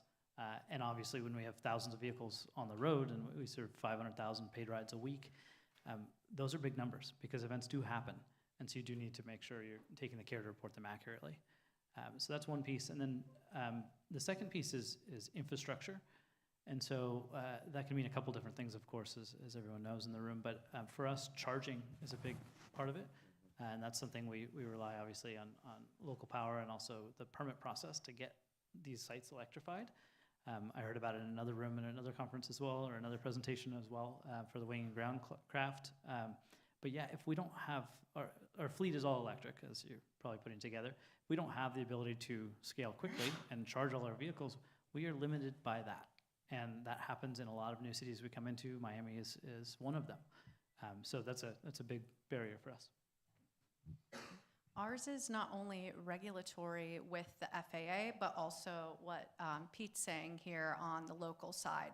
And I'll talk about that one first. As we come in, it's really interesting where some cities will ask us questions of, great, so once you're up in the air, what can we do? How can we regulate you? And the good news is you don't need to. The FAA already does that. I don't know if that's good news for the city or not. I feel like we're taking something off their plate, so good news. But really what they are responsible for is how we're going to set our site up. So once you go outside, you'll see a very lightweight version of what we call a nest. It's 6 pads, and typically we'll have a 6-foot fence around it, some type of container, a drone storage pod. It's really just a garage for the drones to sleep in, and then power capability. For us, we start with a battery-operated generator, and then we'll tap into shore power so we can work that way. And it takes us 3 days to set up. But what is the hard part is the zoning and the land use at the city level, because, thank you for nodding your head back there, because that doesn't exist. Drones are not in a current use table at the municipality level. So we're coming in with this idea, and the permitting office will say, great idea, we have nowhere to put you. So if we're not coming in to provide examples of how we've done this previously, we have no idea when we're going to hear back from a municipality. So we'll give them a lot of examples. We have just had to file for a fence permit in the past. We will do a site amendment plan where we're operating. Sometimes it's just a special use permit, right? So there are a lot of different ways we've gotten those approvals, but every city does it very differently. And that is a really challenging thing to explain, not only to them, but also to our teams of why aren't we just setting up and launching in a city today? So that, I would say, is the biggest one at the local level. And then the other side is on the FAA, where we are a Part 135 air carrier. That is how we have our certificate. So think of those jetliners that fly from Austin to Dallas that are dropping off packages like FedEx, or an 18-passenger vehicle. That's how our 11-pound foam drone is also regulated. So just to give context, we cannot just put our drones up in the sky and start to fly. We have to go through a bunch of different hurdles and safety to be able to do this at scale. So we also have a wait list, and to tell people once we do operate in a city that they don't have access, and Pete and I live in the same neighborhood, he might be really lucky and have a delivery zone. I could live next door and not have one. And that is just how our platform is going to operate for the foreseeable future. So we have a few challenges in one. Okay. Well, I feel better. We've all got them now. Yeah, but I would say 3, and I'm going to go through them real quick. First, Buy America. The U.S.-based manufacturing of components isn't all the way there. And because we had a federal grant as part of our project, we had to comply with Buy America. And unfortunately, at the time we got ready to down select a vehicle, there was no U.S. Purpose-built vehicles available. So we had to scramble very quickly and retrofit a Ford E-Transit van to make it passenger worthy as well as ADA accessible, and then retrofit an autonomous kit on top of that vehicle. And the challenge we encountered with that, which is part of it also from a media community standpoint, that was going to be item 3. What we presented to them in terms of test and learn were very sexy, advanced-looking vehicles that were going to be on the streets of Jacksonville. And then at some point we came back with the retrofitted van, and we got a great deal of criticism that it was a bait and switch or this wasn't new technology. However, retrofitting a vehicle like that to the degree that we did was just a remarkable feat, and we never really got credit for that level of work in terms of retrofitting a conventional vehicle. We know how difficult it is, so good job. That's a yeah, lot of work. So I feel your pain there. And so that was obviously Buy America, and still really looking at the supply chain to make sure if we're talking about scaling, is the product there for, especially if the federal government is going to invest and incentivize us to do these projects, is the Buy America components and systems and parts and vehicles in place. The second piece, and that's a little further downstream for us, but it's something I'm watching very closely and working with my peers across the country, is workforce. Most of our agencies are heavily unionized, and if we don't have the proper workforce trajectory, training and upskilling, I can see that as being a major hurdle and barrier in terms of deployment in public transportation or municipalities. And we're doing a lot of work to, and in our case, very early on, we partnered with FSCJ, Florida State College in Jacksonville. We actually have a curriculum that is teaching our mechanics with college credits on sensor calibration and autonomous vehicle systems. And doing that very early on before we launched gave our unionized workforce some comfort that we were going to protect them. We couldn't protect the job they're doing today, because technology is going to win in this one, but we can protect you as an individual, and we're willing to invest and elevate your skills. It still remains what we're going to do in terms of the operators. We've been talking with Harold in terms of remote tele-operations. That is an opportunity going into the future, but we have to flesh that out. So 3 components: Buy America and the challenge of getting the rolling stock that we need for these type and software systems that we need to launch these autonomous vehicle operations. In the middle, I'd say the workforce development component. And then finally, just dealing with the media in terms of what is being presented, what is promised, and what you are delivering with this new technology when an environment where people want to see 100% perfect operation, level 4, 100% autonomy, which I don't think any of us might, well, I'm not sure on your side, but I know we're not at 100% autonomy. We're at about 95%, but that's being watched extremely closely by the media. And Pete, anytime you guys have an incident, I have to find a way to explain it to my reporters and my board of directors back in Jacksonville, no matter where in the world you have it. So we're all joined at the hip as it relates to these AV deployments. Yeah, so everything was said, but I take a different twist on this. The reporting mechanisms which we have to do when we are going to operate a vehicle on a certain area or in a geofenced area, what the reporting we have to do every stop, every emergency stop, and that might be a ball rolls in front of a vehicle, and you do an emergency stop, you have to report that. And not only that, you have to report that in a description, but also with videos to see what actually happened there. And that's fine, actually. We found a way now to do it very fast, but this is a reporting. I don't like the word bureaucracy that much, but you have to report it. And over a month's period, this can take a lot of time. So that the bureaucracy is kind of an issue. The second thing, we know all in every industry that innovations move much, much faster than regulation can catch up. We all know that. So we need to work together. And again, I said that coming from a different industry, same way there. But to work together, at one point in time, you can also make your technology the standard. right? And when you make the standard, it's much easier, right?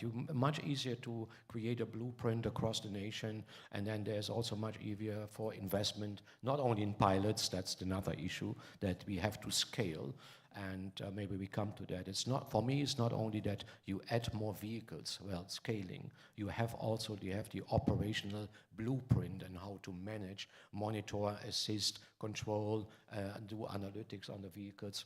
It goes all together. When I build a private company, I have to take to my investors, and we are in the process of going public. And I have to talk to the investors and say, when does it scale? And what are you doing with my money? Where's the ROI?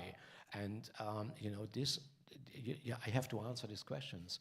And then the first question is all the time, where are your customers? Is it more private or is it more public? And then they have already something in their mind rolling. Oh, public. Oh, okay.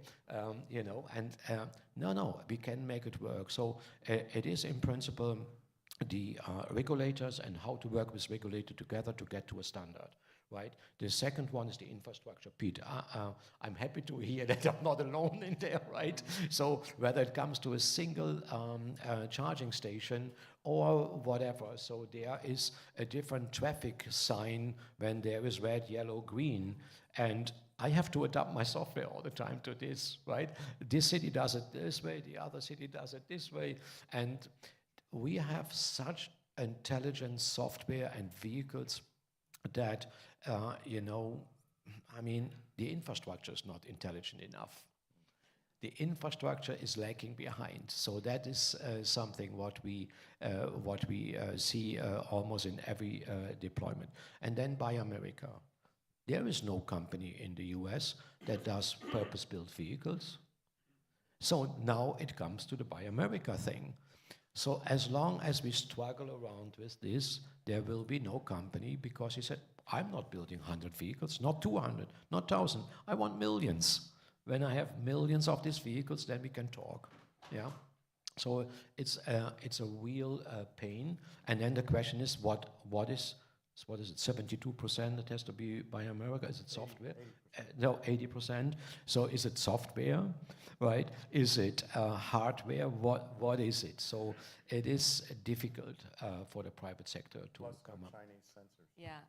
Yes, it's exactly. Then you have then you have the cameras. Then you have the sensors, right? Where are they coming from? And so for us, sometimes it feels it doesn't stop. Well, the landscape from the national level on that is evolving and changing, and there's this convergence of the Buy America regulations with these no technology from countries of foreign concern that's happening mostly in the automotive market, but making its way. And so those two things are creating a new reality for for companies and agencies in this space, right? To your point, and it's hard to keep up with, and it's hard to you have to be able to plan years out, right? And so that's a challenge. I think some of the challenges you all raised, I think are working to be solved at the national level to some degree, right? On data reporting and such. Some are just not, right? Like local permitting is just going to be a local issue. But to your point, having that playbook, and Harold, you talked about it too, having that playbook where you can go in and show this is how it can work, I think is so critical to helping to solve those challenges and those barriers. But yeah, it's still a learning experience. And I love to hear you say that the infrastructure needs to get more intelligent. That's really what we focus on every day.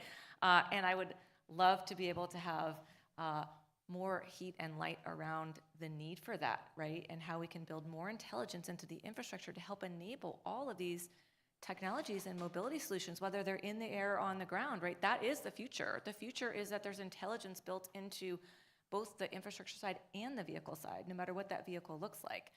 So I think all of those are barriers that I think people are engaged in to help solve. But let's talk for a few minutes about partnerships, because you all have mentioned partnerships in some form or fashion. And the reality is that partnerships are not a nice to have in this business. They're essential. They're critical. They're how you get these solutions actually on the ground. There's different types of partnerships, non-traditional, traditional. I'd love to hear from you all. What are some of the partnerships that have just been really rich and successful to being able to help bring a new solution to market? And maybe what are some of the ones that have surprised you, that have turned out to be really important, but maybe weren't ones where you or your company thought that was going to be the key partnership going in? I'll start. I would say the biggest one that's always really successful for us is STEM engagement. It's really great to have kids be your advocates and go home and say, oh my gosh, I learned about this really cool thing. I got to learn about drone delivery. It's coming soon. Because oftentimes, like, how many of you have children and say, I didn't learn anything in school today, and they're finally excited to come home and talk about something. So like STEM engagement is such a big proponent for us that it's just a natural way. And back to what Nat was talking about with workforce development, like Wing did not exist 12 years ago. This industry did not really exist in this space. So to be able to even share with them these opportunities that could be a pipeline for them is really important for us as well. I would say another really big partnership that we have, of course, is with the cities, but not in the traditional sense with that transportation space or even in the permitting, but with the police department as well as EMS and public safety. I have my airspace outreach coordinator in the room, and he's on every introduction call with me because now as cities are having these drone as first responder programs, that's what they care about more. They don't really care about our technology and what we do or how we're going to be serving the community. They want to understand how our drones are going to be interacting with each other, and if they have to put a NOTAM up that we are going to be deferring airspace or we're not going to be flying into that temporary flight restriction. So that's been a really interesting one that I don't think we necessarily thought about from the beginning, but it's become one of the most crucial conversations for us to have very early on to be successful as we do a market rollout. Two unexpected partnerships, which I never would have thought of. One, real estate developer. So we acted in an area where the real estate developer came to us and said, okay, this area, we would like to have shuttles. We would like to transport people around. I hate these parking lots. Better would be a park. Better get cars out of the city, right? It was in West Palm Beach. And huge real estate developers, I don't say the name, but everybody knows this person.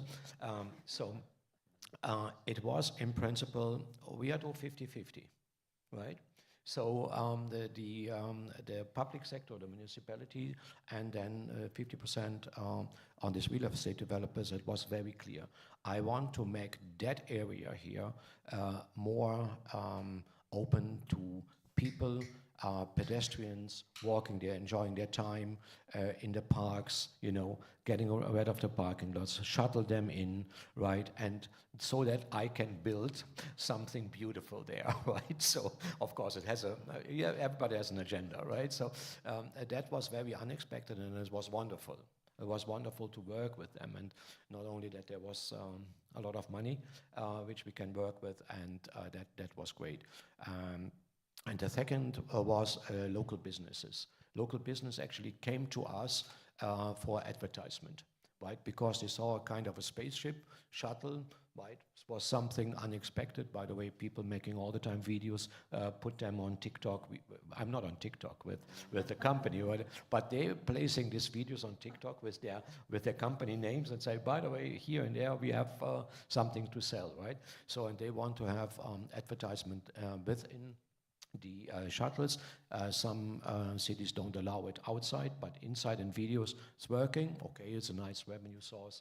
And so local businesses came to us, and that was not unexpected. So there were a couple of more, but we didn't have this. I mean, we are a bunch of engineers, right? So we are not the real marketing guys, but we have our head of marketing here. Of course, he's working these issues as well. So that was really positive. For us, obviously, I talked about first responders a lot before. Department of Emergency Management and working with cities has actually been really, really fruitful for both sides. I'll give you, two examples. Of course, there was a San Francisco power outage. That was a very complex event involving, we have about 1,000 cars in San Francisco. So that's a very complex event. Out of that, we have now tabletops going on with Department of Emergency Management and the EOCs. We also have in-person representation. And what that does in these EOCs, because EOCs, as some of you may know, could be stood up for events, crises that happen, say it's a hurricane or an earthquake, civil unrest.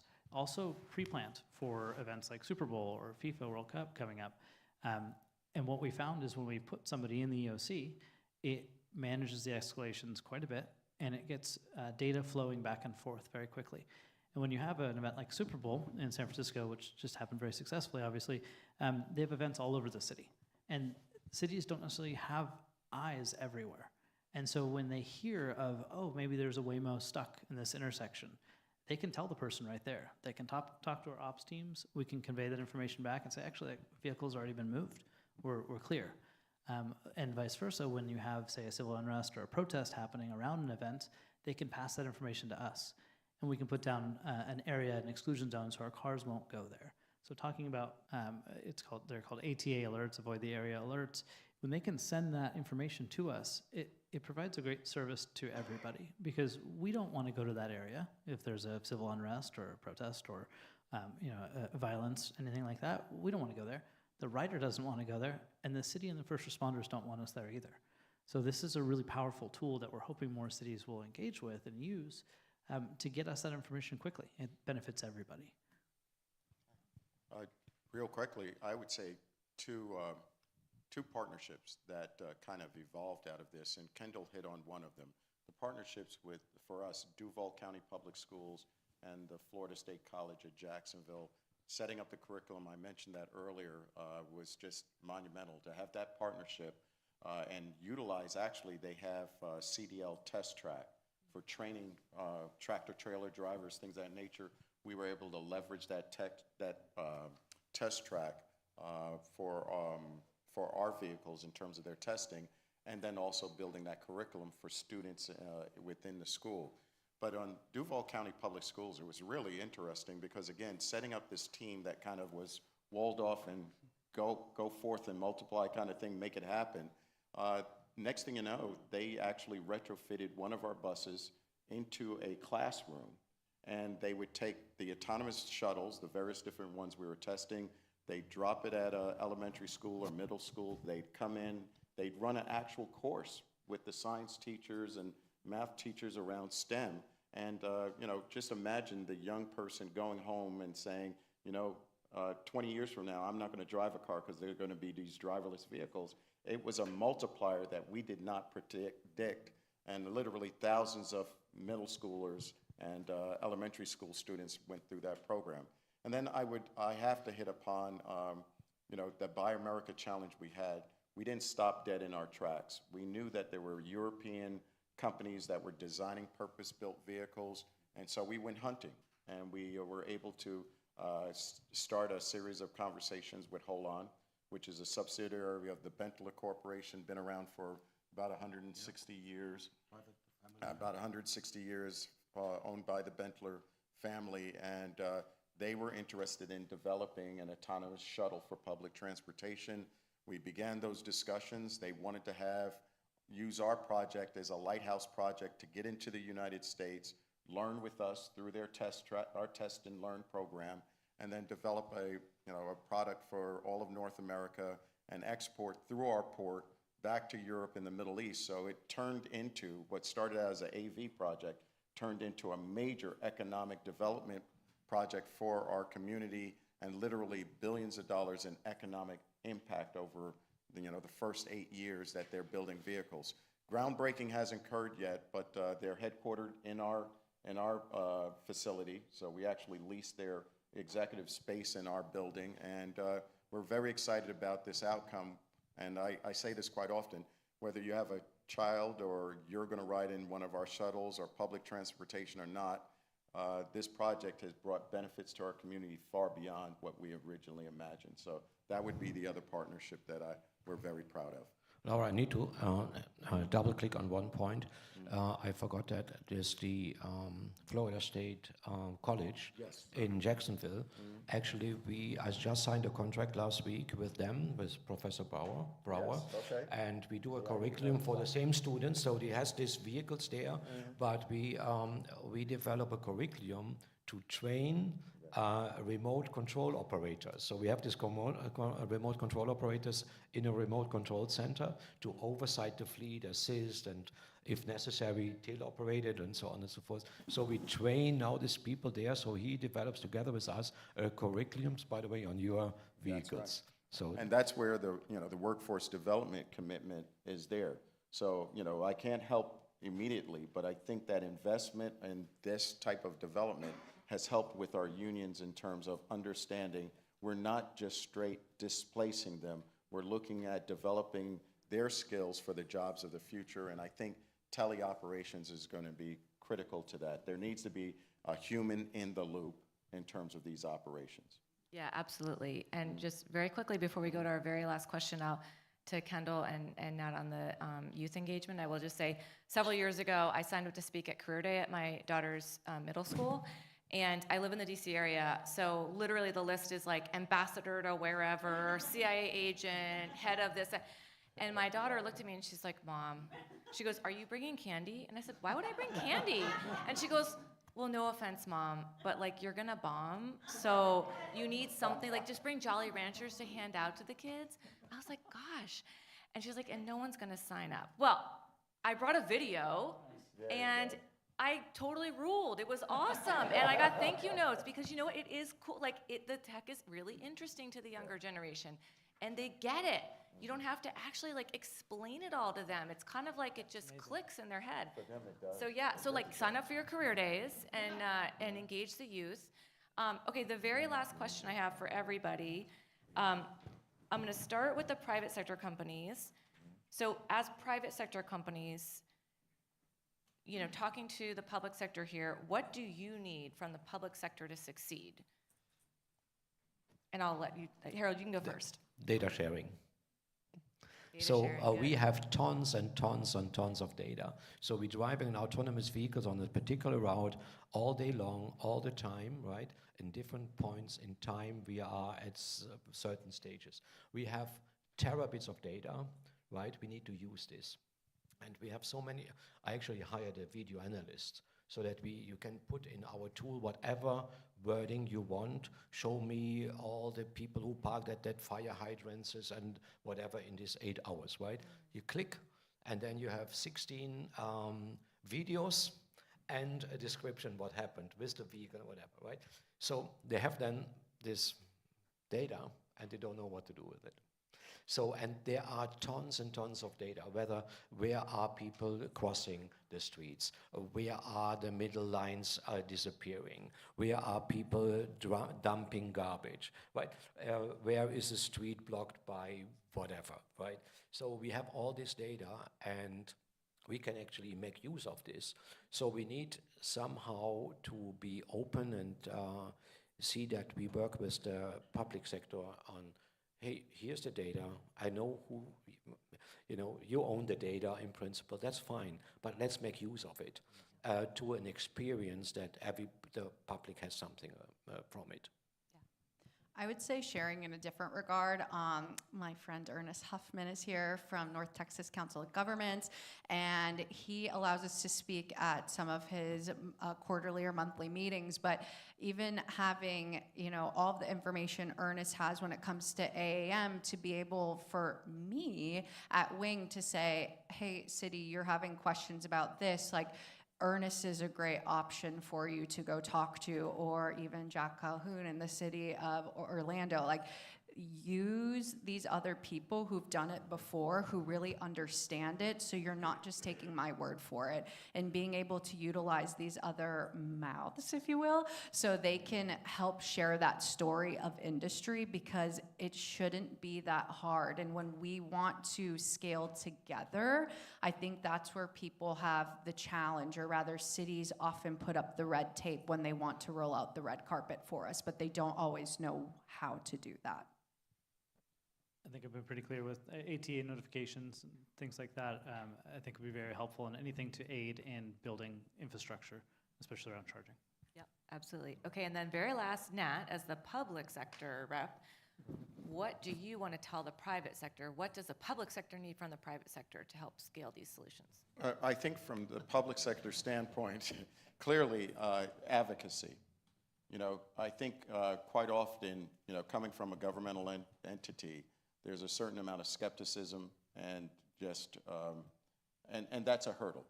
And that creates that environment that is somewhat reluctant to innovate and do creative things.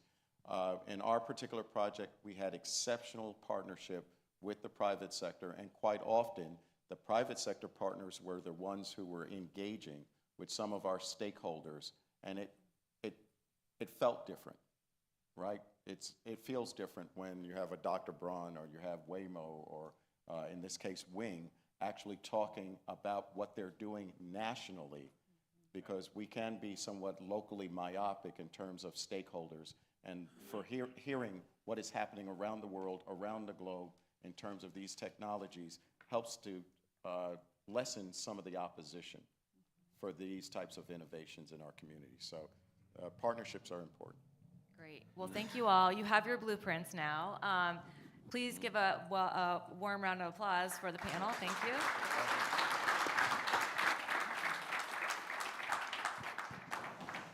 And if Thank you're you guys very interested, much. if you're interested, come see our demo. We're right out front. We're gonna start in 5 minutes. Took the words right out of my mouth. I was about to do the wing plug. They're going to take a quick picture. Folks, we've got another great panel coming up. That's exciting. By the way, thank you to Mr. Ford, who gave us 2 hours of his time for these back-to-back panels. Do appreciate that. Lots, again, happening. Make sure you all are checking out the app. We look forward to seeing you this afternoon, early evening at our reception. And again, a round of applause for wealth of information here.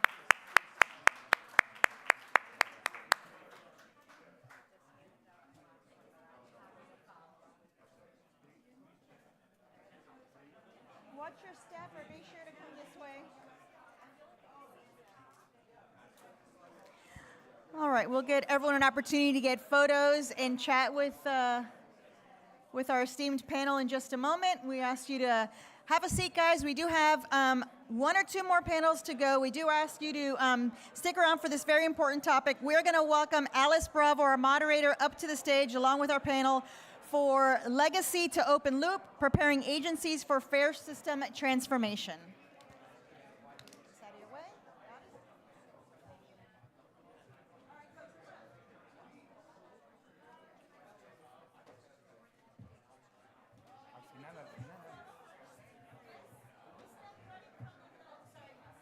Oh, yeah, she wants to go to the end.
I would love some.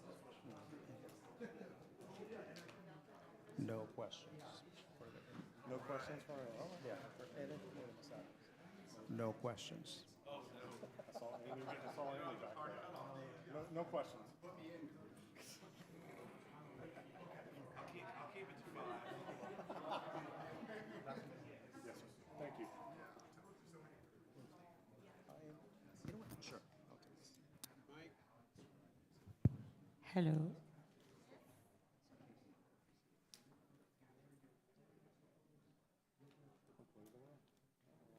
I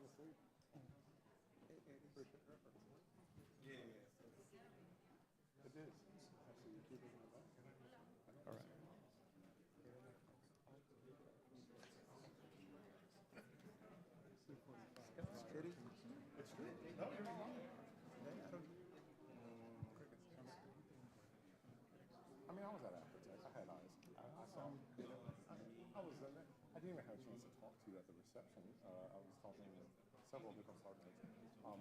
But I saw the hovering. I saw your abstract. I said, yes.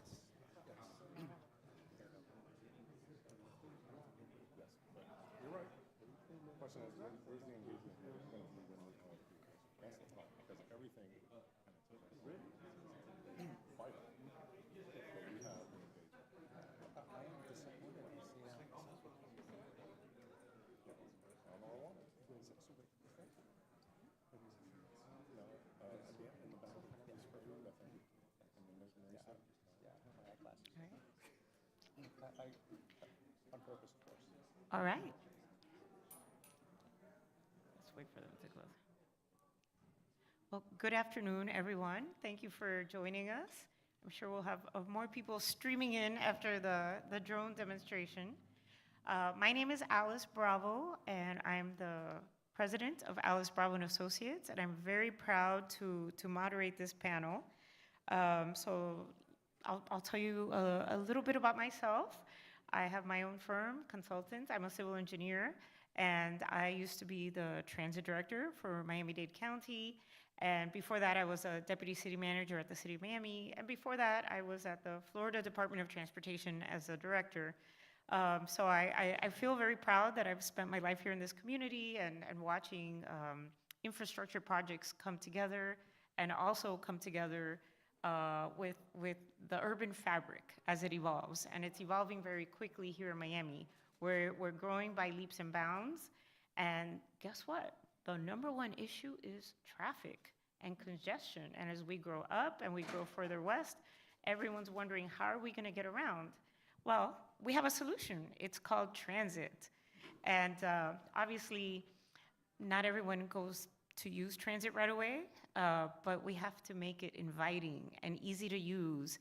And as the world modernizes, we have to modernize the systems associated with transit. So on our panel today, I'm going to introduce our 3 panelists. First, Doug Bermudez, and we're going to characterize him as Mr. Customer Experience. So he's the Chief of Fare Programs and Customer Experience for Miami-Dade County. And he has worked there his entire career and held many different positions as he moved up the ranks. But definitely, whatever position he's been in, customer service has been the focus, and now heading up all the issues having to do with fare collection at the program. He's played a key role in advancing equity, accessibility, and innovation across one of the nation's largest transit systems. Welcome, Doug. Thank you. All right. And next, we have Scott Feldman, Assistant Vice President at U.S. Bank, Elavon, and he is our finance acquiring person on the panel. Yes? Okay. All right, and he focuses on public sector partnerships, particularly within transit and government agencies, decades of experience, and he partners as the evolving payment landscape challenges are faced by each agency, and he's helping to improve cost, efficiencies, et cetera, and enhancing operational performance. And last but not least, we have Andres Polo with Visa, Head of Urban Mobility, and he's in charge of the Latin America and Caribbean regions for Visa. And he's our card schemes person. And basically, he's bringing also decades of experience in fintech, digital strategy, customer engagement, partners with governments, transit agencies, and financial institutions, focuses on creating seamless, secure, and inclusive mobility experiences while driving financial inclusion. So welcome, all of you. I guess between us all, we won't say how much experience. No. We are among friends. All right. Well, my experience as transit director was everyone wanted us to build 6 new metro lines, And I thought that would take a long time, but what can we do in the short term and use technology to accomplish short-term wins and get our ridership up and get people out of those cars to use transit, and that way we can help reduce the congestion issue that we're facing.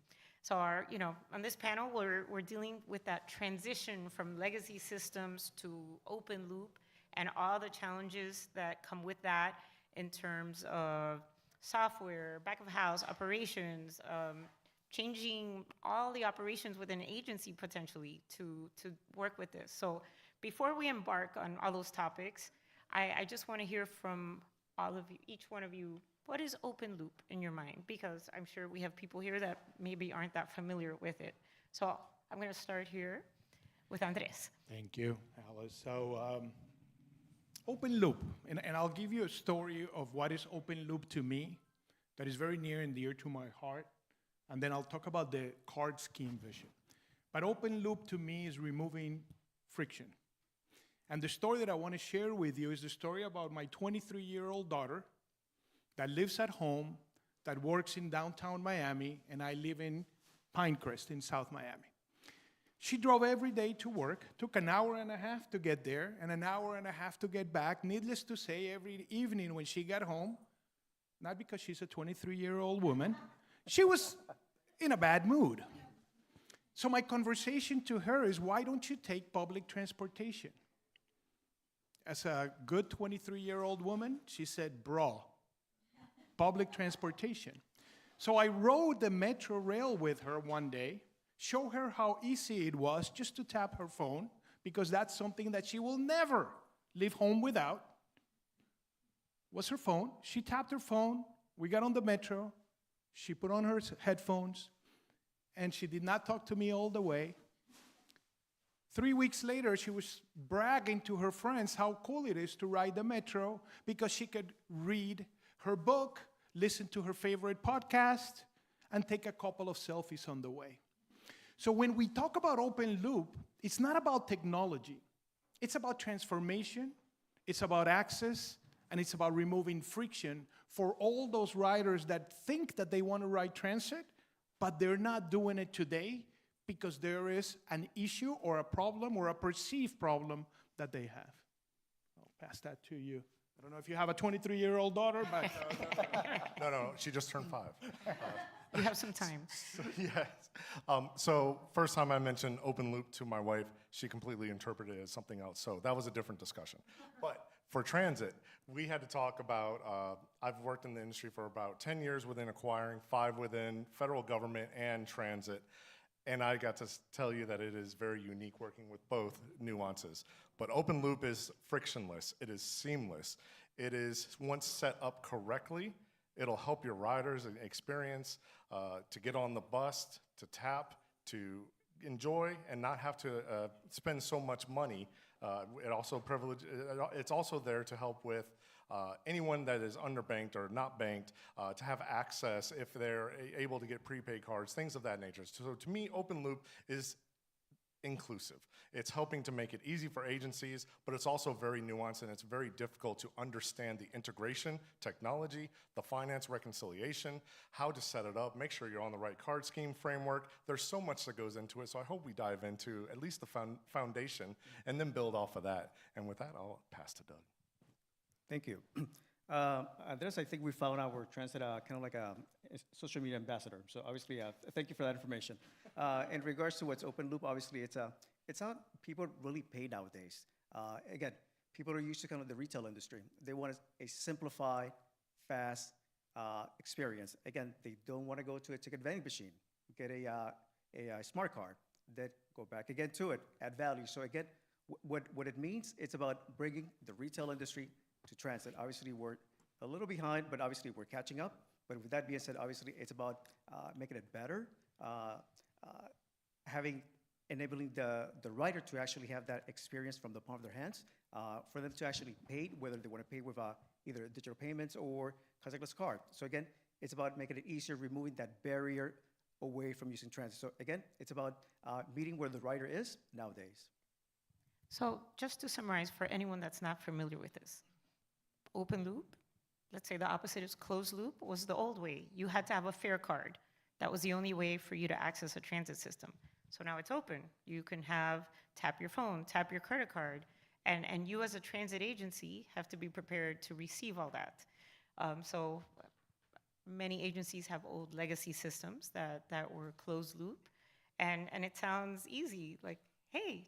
The problem is that it's such a new, and it's the new revolution that's come about 2021, but there's different kinds of open loop. There's traditional open loop where you're processing just like any retail mom and pop shop. The problem is there's no interchange, there's no aggregation. I know these are fancy words. All it is saying you're spending more money on the agency level. We've helped work with our partners across card schemes, transit agencies, just to try to make it easier, cheaper, and with open loop, it makes it accessible to everyone by just tapping and getting on. So that helps you avoid fare evasion. It helps to increase the ridership. And we've seen studies come out where it increases ridership 14-15% out of a California study. So it is beneficial, but it also lowers the fare evasion at the same time. And then when you do it right with a framework, and this is where we're trying to explain, you're gonna hear some acronyms today, FCA and PSP. FCA is your Fare Collection Application. That's going to be all these nice vendors that are here today, talking to Doug and group, where they're trying to set up the fare rules and process the credit cards. The problem is there's so many different fare rules. There's different levels of fare capping. It depends on the agency, what they need, their constituents. How do they want to build the fare system, FCA and the PSP, and then address it with each division of their transit authority. And then that's where Card Brand and ourselves with acquiring help you get to the right framework and save some money on the back end. I think if we were to go back actually to begin, what, why are people moving away from legacy kind of like systems? Obviously, the first thing, obviously, there are limitations. They're not flexible. Whenever you want to push out any fare media instrument, it kind of requires a lot of steps. You have to work with your IT division. Obviously, and they're fantastic. That being said, obviously, very little flexibility, time constraint, expensive maintenance. So again, what open loop does, it actually takes away all those things. You're no longer dependent, from a card-specific kind of instrument to actually kind of let the rider. And it's easier to kind of promote special fares, fare capping, more flexibility, so there's so many benefits, when it comes to that, and also kind of leveraging partnerships like with Visa. Right. And what I would say, and Doug, I'll talk a little bit, and I'm going to put on your hat of customer experiences, we need to put the rider first. The rider needs to be in the center, and they're the ones that should choose how they want to pay. They should choose how they want to pay and not be dictated on you need to pay to ride this transit system a certain way. And that not only applies to the daily riders, but it also applies to the millions of tourists that we get into this city every day. If we make it difficult for them, where they need to learn how do I need to pay in transit, they're not going to ride the transit system. And I think that the point of putting the passenger always first and making the passenger half the one that makes the choice on how to pay in the transit system, I think that's where everybody wins. And just to go through a little history here, I think in the case of DTPW, this has been a 10-year journey thus far. I started at the county, and I wanted to increase ridership for our transit system. And my dream was, well, we have people coming out of the heat games. If it would be easy for them to go into the transit system, we'll increase ridership. They'll tell their friends about it, and we'll get some free marketing of it. So our first step was like 2016. We just wanted people to be able to tap their credit card. Now it's evolved much more. So, I'd like Doug, if you can, to take us a little bit through that 10-year time frame and what still lays ahead. Yeah, obviously 2016, big deal for us, obviously, and then fast forward 2019, 2020, the introduction of contactless payments on our rail system. So obviously, we've been at the forefront, of technology, of simplifying the experience, making it easier for the rider to actually ride MetroRail, Miami-Dade Transit. So obviously, one of the pioneers, because we knew that obviously the goal was to, how do we increase ridership? how do we engage people? Again, we had to take a look at the retail industry. They're actually at the forefront, kind of leading that effort, and people are used to that. People are used to paying, used to using Apple Pay, paying online. So again, that is where again we have to mimic that. We have to take a look at that, and that's where we're moving. And I'd like to ask each of you, for anyone that's here from an agency, what is the biggest hurdle for an agency? What should they prepare for? Is it a higher operating cost? Is there a big capital cost? Should they plan on changing all their financial procedures? Give us some ideas of what a transit agency should do to prepare. That is such a loaded question, but it is a great question because I cannot express this enough. Information and knowledge is power. For transit agencies, you need to know what's out there. You need to know what you're getting into.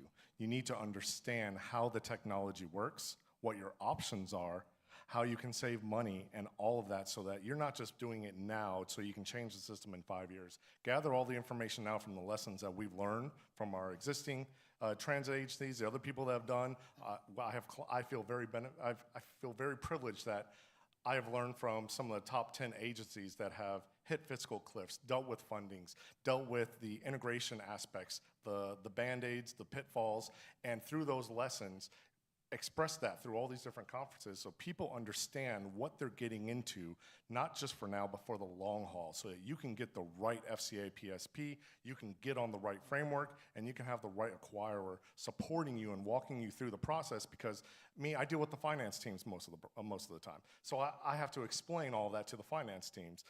But you also have to work with the integration for the technology, the card schemes, and then explain that to everyone across the board, how it works, hold their hands, make sure they get out of this void of fear. What is open loop? Because you can go to any vendor and they'll sell you open loop. I can sell you open loop right now and I'm not even a vendor. But you need to understand what the options are, how you can actually address it, ask the right questions so that you can issue your RFP, go find the right vendor, set up so that you're set up for the long haul and you don't have to reissue in 5 years or so. I couldn't agree more. I think finding the right partners that will help you create a strategy that will be solid for years to come. The reality is that we are talking about open loop and paying with card schemes. We were just talking in the green room that it's going to evolve quickly into how do I pay in different currencies, who does clearing and settlement. Eventually, how do I start to pay with non-traditional forms of payment? We're in Miami, let's talk about crypto. So we need to give the opportunity to the passenger. I'll go back to that. Passenger needs to be in the center, so they choose how they want to pay. The second part is, by its name, open loop means that it's interoperable. It is your gateway to mobility as a service. It is the gateway to creating an integrated experience for the customer. Guys, Gen Z and Generation Alpha were born with this device attached to their hip. If we do not provide that experience, that seamless experience, and the choice to the passengers, they will not ride transit. So I think to your point, Scott, is pick the right partners, look at your strategy, not for the next 5 years, but for the next 10, 15. Try to get ahead of technology, but always with the passenger or the citizenship or the citizen at the center. And that's the benefit of it, is if you do it now, you have funding later to invest in other innovations, your autonomous, your AI, all of that other stuff, but you got to get your foundation. Yeah, just to add to that, obviously, what you're buying technology, but you're actually building a framework to set you up for the future, so that way you can scale, and introduce additional services to that. But before we can actually get to that, obviously, I think something that we cannot miss, obviously, it's communication, and that's across the board, not only for the writers, but also internally. Again, there are times that we actually happen to work in silos within the department. Obviously, you have the finance division, perhaps not talking to the operations and the customer service. So again, you have to be in sync. You have to make sure that we understand, what are we trying to accomplish, in regards to what is the end game, in regards to that. So those are big buckets that we need to make sure that we get that right. And then obviously to go along with building the framework to set us up for the future. So I was gonna say, to get off of that, he's right. Once you figure all that out, then you gotta get that information to the rider. That's where I cannot express that enough with agencies. Once you figure all this open loop stuff out, now you gotta work on the transition. We've seen adoption for not just ridership increase, but also transition from the closed loop model to the open loop increase significantly, and we have empirical data to back that up. So once you figure out what you're gonna do, you got to explain it to your rider, how to make it easy for them, how to explain to them how it works, and so that they can adopt it very easily. So just to get started, in your organization, DTPW, have you had to get more staff, less staff, train staff, rewrite procedures? You know, what is that day-to-day impact to the agency? We have the same personnel, the same staff. So obviously, we got to work with what we have. Obviously, we have to work with our partners to actually kind of educate. We're now, it's a new business model. You know, you're no longer doing kind of like closed loop kind of transactions that resides in the car. You're now kind of like dealing with financial institutions, banking institutions. You're now kind of explaining to the rider what's a pending kind of hold versus kind of like a post. So obviously, there's a lot of kind of education that goes into that. So you have to prepare not only your financial people for the reconciliation process, but it's about communicating ahead, early, clear messaging, you know, and then obviously explain the benefits, you know, down the line. So it's that's the first thing that we need to kind of consider. You know, obviously educate our internal people, and then later on our, you know, hand in hand with our rider base. I love what you mentioned, which is education and internal, because you need to transform your current structure to support the future of fare collection, which is open loop, right? Clearing and settlement changes dramatically. Right. So that's a change, a mindset that needs to happen within the agencies and the different teams that support the transit systems.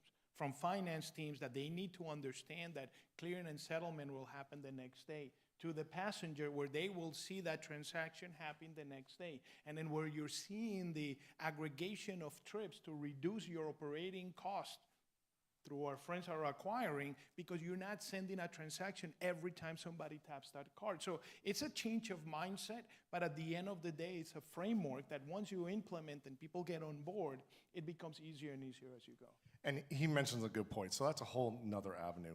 Once you get into the framework, this is card schemes, card brand, interchange and assessments, a whole new avenue within transit that folks haven't dealt with at agencies. You need to explain how the cost savings are there. The tap aggregation, what does that mean? People are like, what's aggregate? I'm not mad at you. No, so what you're trying to do is you have to explain to them that if a rider taps 3, 4, 5 times within your system, your fare collection system on the front end is going to grab all that and settle later in the afternoon, and you're only going to pay one interchange and assessment cost for all those taps. Whereas traditionally, you're paying for every tap, interchange, assessment. That's an exorbitant cost. This framework for transit specific helps to save cost at the agency level, and it promotes additional savings to promote and move elsewhere. But I think there's always this misconception that cash has no cost associated with. I will repeat that. There's always this misconception that there are no costs when you pay in cash or a derivative like a closed loop card. So my question when somebody asks me that is, well, how do you move that cash around? How do you store that cash? There's that cost, but that cost was never baked into the transit operations, because it was something that was done on the outskirts of it. You're removing that cost from the whole operation now and pushing that cost out to the financial institutions that issue those products to the millions of potential riders in the city. And there is a cost to collecting cash. Obviously, it's very expensive. Obviously, it requires additional personnel, accounting, you know, so yes. So obviously, that's one of the benefits of having an account-based ticketing system, open loop.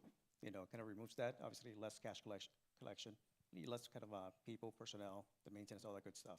So I think I was at the county a month before they showed me the cash counting room and all the security associated with that. So as you know, anything that you do on a traditional system, you have some upfront costs, you have ongoing costs, and then at some point you have additional transitions. And so are there any foreseeable future transitions in this industry already that somebody like Doug can start planning for? Absolutely. So once you start looking at your open loop and how you're going to build off of that foundation, that's where you can start looking at the innovation for what are you going to do your next move for your fare gates. How is it? Because fare gates now they've come a long way where you can lower fare evasion by a very significant amount. Helps you increase your sales. There's also AI. How do you use those analytics? Also for the AI, I saw a lot of mention about predictability and analytics. I didn't see anything about debt recovery, security, things like that that actually affect agencies. AI can be very beneficial in helping with debt recovery, locate, put on deny list, not trying to locate these folks and share with the police force, things like that. So there's a lot of things to look into. Open loop is very much the first step in the journey, but down the line, there are upgrades and innovations that a lot of these vendors that are here today and in the future can offer to increase, and we've seen it work with data. And if you guys ever want to get any of those case study stuff, you just let me know. I'll talk a little bit. I'm going to refer to the first presentation this morning when the mayor and President Pumariega of Miami-Dade College talked about, and they talked about connections. That connections is could be moving somebody from point A to point B. But I'm a firm believer that transit can be the catalyst to financial inclusion. And I'll repeat that. I'm a firm believer that transit can be the catalyst for financial inclusion. Believe it or not, in the US, there are millions of unbanked and underbanked people currently. And they are the ones that are riding transit day in and day out. Can transit and transit agencies become the pathway to financial inclusion to these millions of people? Potentially. And this is how we need to think about the future. It's about connecting with these folks that might need, in this case, rather than a closed loop card that just gives them access to transit, maybe give them a card that gives them access not only to transit, but to partake in the digital economy, things that each of one of us do every day and think this is normal. There are millions of people that really don't have that access, but they do have access to transit. So let's think about transit as the catalyst to how to better society and how to create those connections. I have a great example for you. At one point, a reporter invited me to do a ride-along with a transit user. We met at the transit user's house at 5:30 in the morning. We rode the bus to the metro station, we rode the train, and then we rode another bus to her job. So it took her about 2 hours to get to work. And I noticed she had a weekly pass, and I said, why don't you get a monthly pass? You'll get a bigger discount. Our monthly pass was $112, and she said, I can't afford that. So, you really have to put yourself in the customer's shoes to understand what they're dealing with. And I'm sorry, I think you actually brought a good point, Alice. Obviously, one of the pluses of having an account-based system. Obviously, you can do fare capping. Obviously, we go back to what Scott said about, when you do multiple taps, at least in Miami-Dade Transit, we have a one-day fare capping. And the goal is to, down the line, once we have, the full system implementation, to actually expand on that, to actually allow the rider to actually get the savings, when it comes to riding transit. So again, there's so many possibilities when it comes to that. Obviously, at the moment, we have a one-day fare capping, but we can kind of build on that. Weekly, monthly? It could be anywhere from We've seen it work.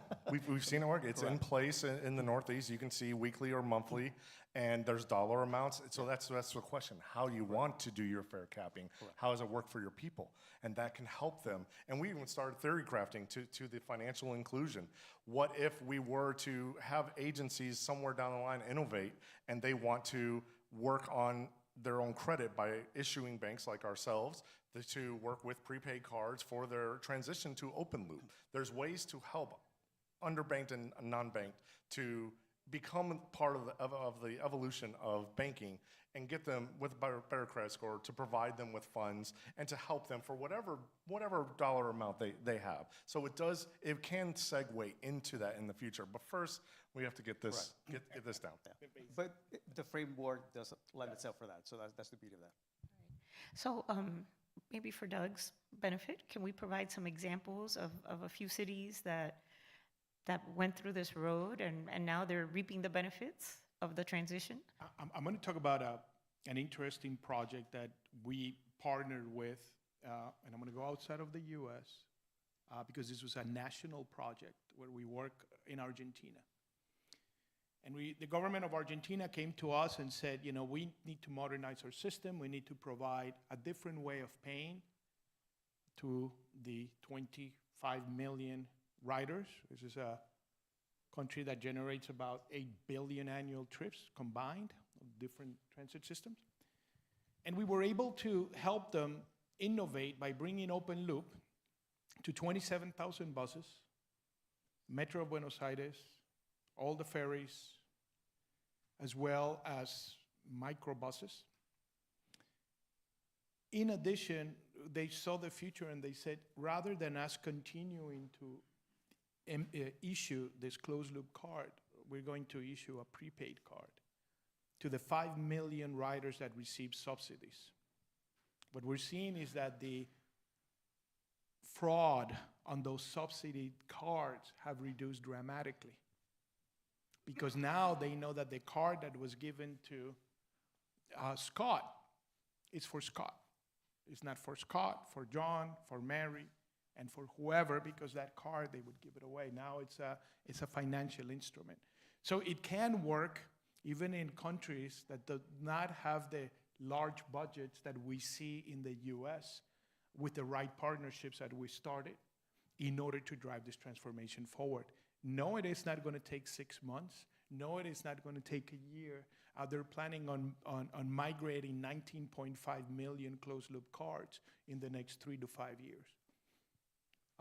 But they are on their way, and they've built a strong foundation, and they looked at the future on how to create those fair rules that benefit the rider and create increased ridership. And incentivize good behavior. I don't know if I can mention names, you know, confidentiality and all that, but there is a big Pennsylvania client that I manage and I've learned a lot through, and I feel very beneficial to have gone through fiscal cliff, helping with funding, helping to navigate complex technology and integration 2 times. We've seen it work. And that's where the lessons are being shared. We're trying to get this information out to other agencies so they understand there is different ecosystems. You have open loop. If you don't have a vendor that's an FCA PSP, a gateway that's transit specific to save you money and aggregate, and an acquirer that can walk you through the reconciliation and finance process, if you don't have that, you're doing it wrong. You're going to cost yourselves money, you're going to waste time and implementation, and you're going to pay for it because 5 years down the line, you're going to redo all of this again, and you're going to regret this and say, what? I've been asked by CFOs and all sorts of board members in the last 2 months, how did this happen? How do we make sure it doesn't happen again? Knowledge, explaining to everyone that you do have experts in the field, especially, we feel fortunate, we manage the 4th biggest economy in the world. So they help to push a lot for transit. All right, if you go out to the Cal ITP stuff, Elavon's, it's public record. We also have a competitor out there, but we're cheaper and better. So what you're going to do is you can go check it out. Cal ITP, the integration is flawless. The mapping out there is flawless. You just need to pick who you're going to get for your front end, for your gateway and your acquiring, and make sure that they understand what they're doing, or else if you have one that's out of sync, you're going to pay for it. You're going to pay for it down the line with time and money. So in terms of customer experience and feedback, what are some lessons learned that we can offer for Doug? Okay, so customer feedback, and I'll look to Florida for here. Last August, we were here in Miami, and the marketing, people don't talk about it enough. People were talking about, they had a month aggressive marketing transition to open loop, and that's ridiculous to me. I didn't think it was possible, but they did it. They pulled it off. But you have to find out what's going to be the best marketing campaign for you all to get the information out, to make sure they know what time the money's coming out, make sure they know what amount they're going to be charged, make sure that they understand what the timeline is so they don't issue chargebacks, so that there isn't, they're not put on the deny list. There's so many nuances to this that you need the experts, at the agency, the card schemes, and the acquirer so that you can understand the nuances of open loop so that people aren't just scared of what this system is or they get something that's not going to work for them. But as far as rider experience, we've seen a lot of positive, especially with new fare gates, because there's a lot of disability, AI, seeing disabled passengers, allowing them through, things like that that's innovative that they're able to build off of because they've spent a lot of time and money screwing up the first couple years. Now they're able to invest in what the future may hold.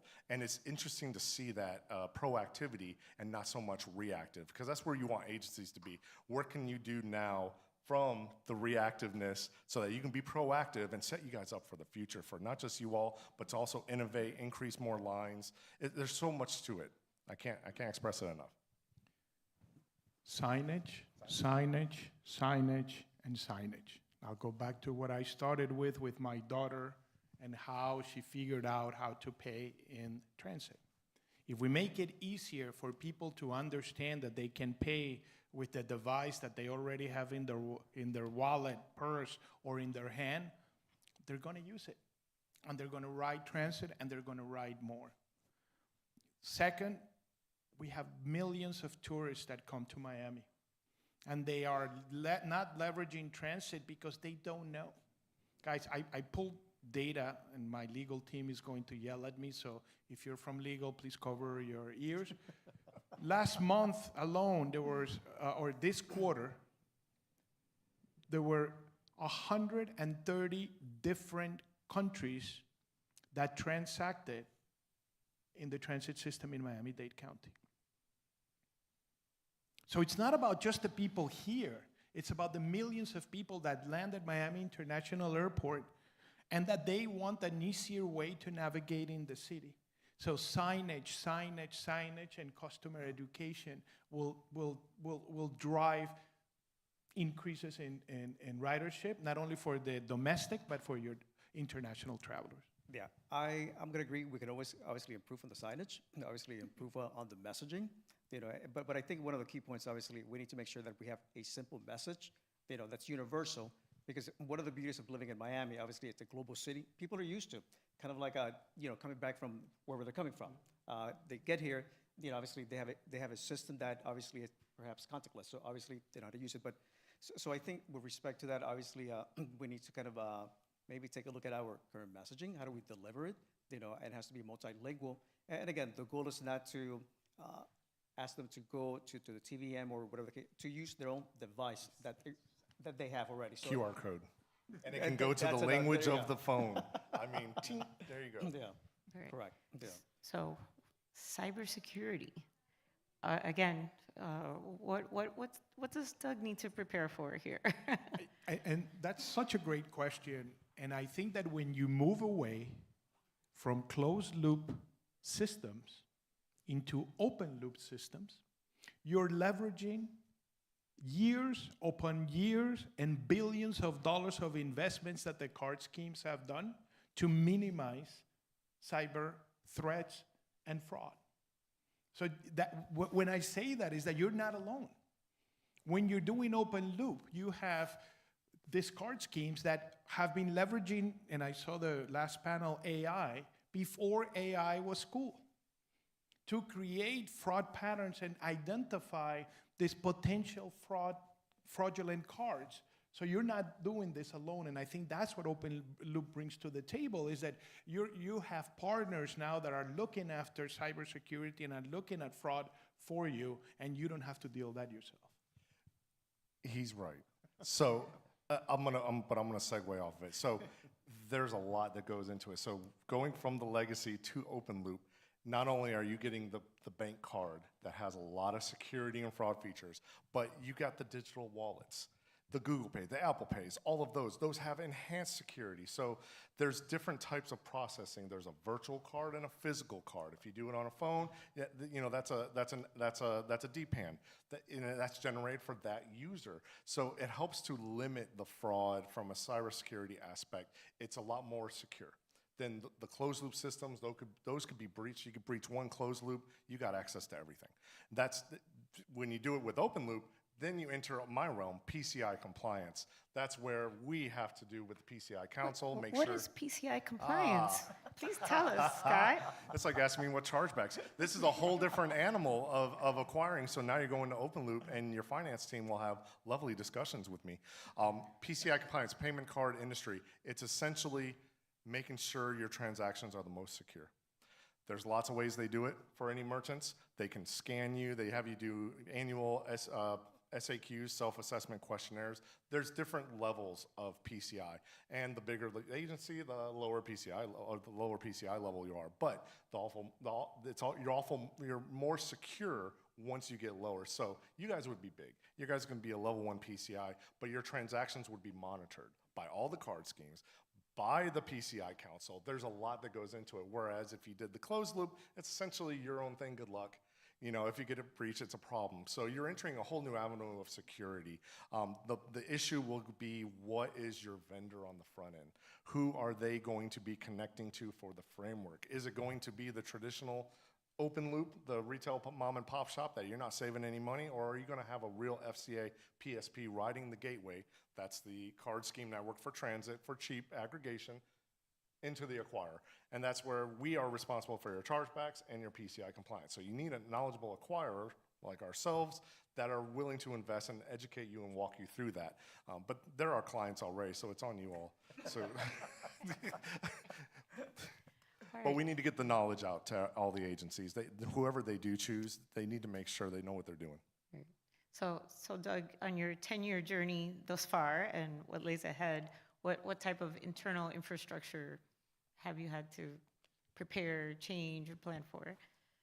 Obviously we have to take a look at a couple of things. Obviously, what we're looking at, it's an account-based ticketing system. That's more practical, agile, it's secure, but again, we go back to, it is building a framework for the future, scalable. At the same token, it's a transformational in every aspect. We're no longer doing what we used to do a couple of years ago. There's a learning curve for the team, for the writers, and that also kind of their costs associated with that. We go back to what Scott said, the chargeback. I hear that from my colleagues in the finance division. So obviously there's a educational component to that to make sure we fully understand, what's the process, whether we need to kind of revise them, and what can we leverage to kind of mitigate to address, some of the issues that go along with an account-based ticketing system. But the beauty is obviously it's kind of like a long-term kind of like investment that you're doing. So you got to get it done right. It's not just the technical aspect. It's just not the hardware. It's about the software. It's about making sure you get all the moving pieces together to make sure that you have an investment that will last, for a couple of years, until you get ready for the next phase of fare collection. So. And it's important to understand what the options are out there. There's lots of vendors in town. Doug knows it. I know he knows it. What they do in the mid-market small SMB space, there's a standard open loop solution that you can just, anyone with a 1 to 10, 20 bus fleet or just a small commuter rail, that might be a good solution for them just to get on open loop. But when you get to a Miami-Dade, when you get to the top 20 cities in the United States, you need an enterprise level system that can actually manage and do what you need, and then you're able to utilize that for the future and build off of it. So it's a little bit different for you, Doug, because other agencies may just want a simpler solution, just white label, call it a day, and that's out there. There's lots of vendors that can do that, but you want a vendor that's going to engage. Engagement is very important for the agency, because if your vendor's not replying to you, you're not going to get the certification, you're not going to be able to get the implementation in time, it's going to eat up time, money, and it's going to take forever, and you're going to get frustrated, and that will affect your funding down the line. We've seen it happen. I don't want to see it happen again. So something that we've been very interested in here for a long time is to work as a region. So just in line with mobility as a service and that regional aspect. And I remember 10 years ago, the first time we sat with our neighbors, there was apprehension of, well, how are the back of house costs going to be distributed? The transaction fees, that everybody's worried that somebody isn't slipping them their part of their cost onto them. So how does open loop help with that? Oh, thank you. Open loop is interoperable. That's it.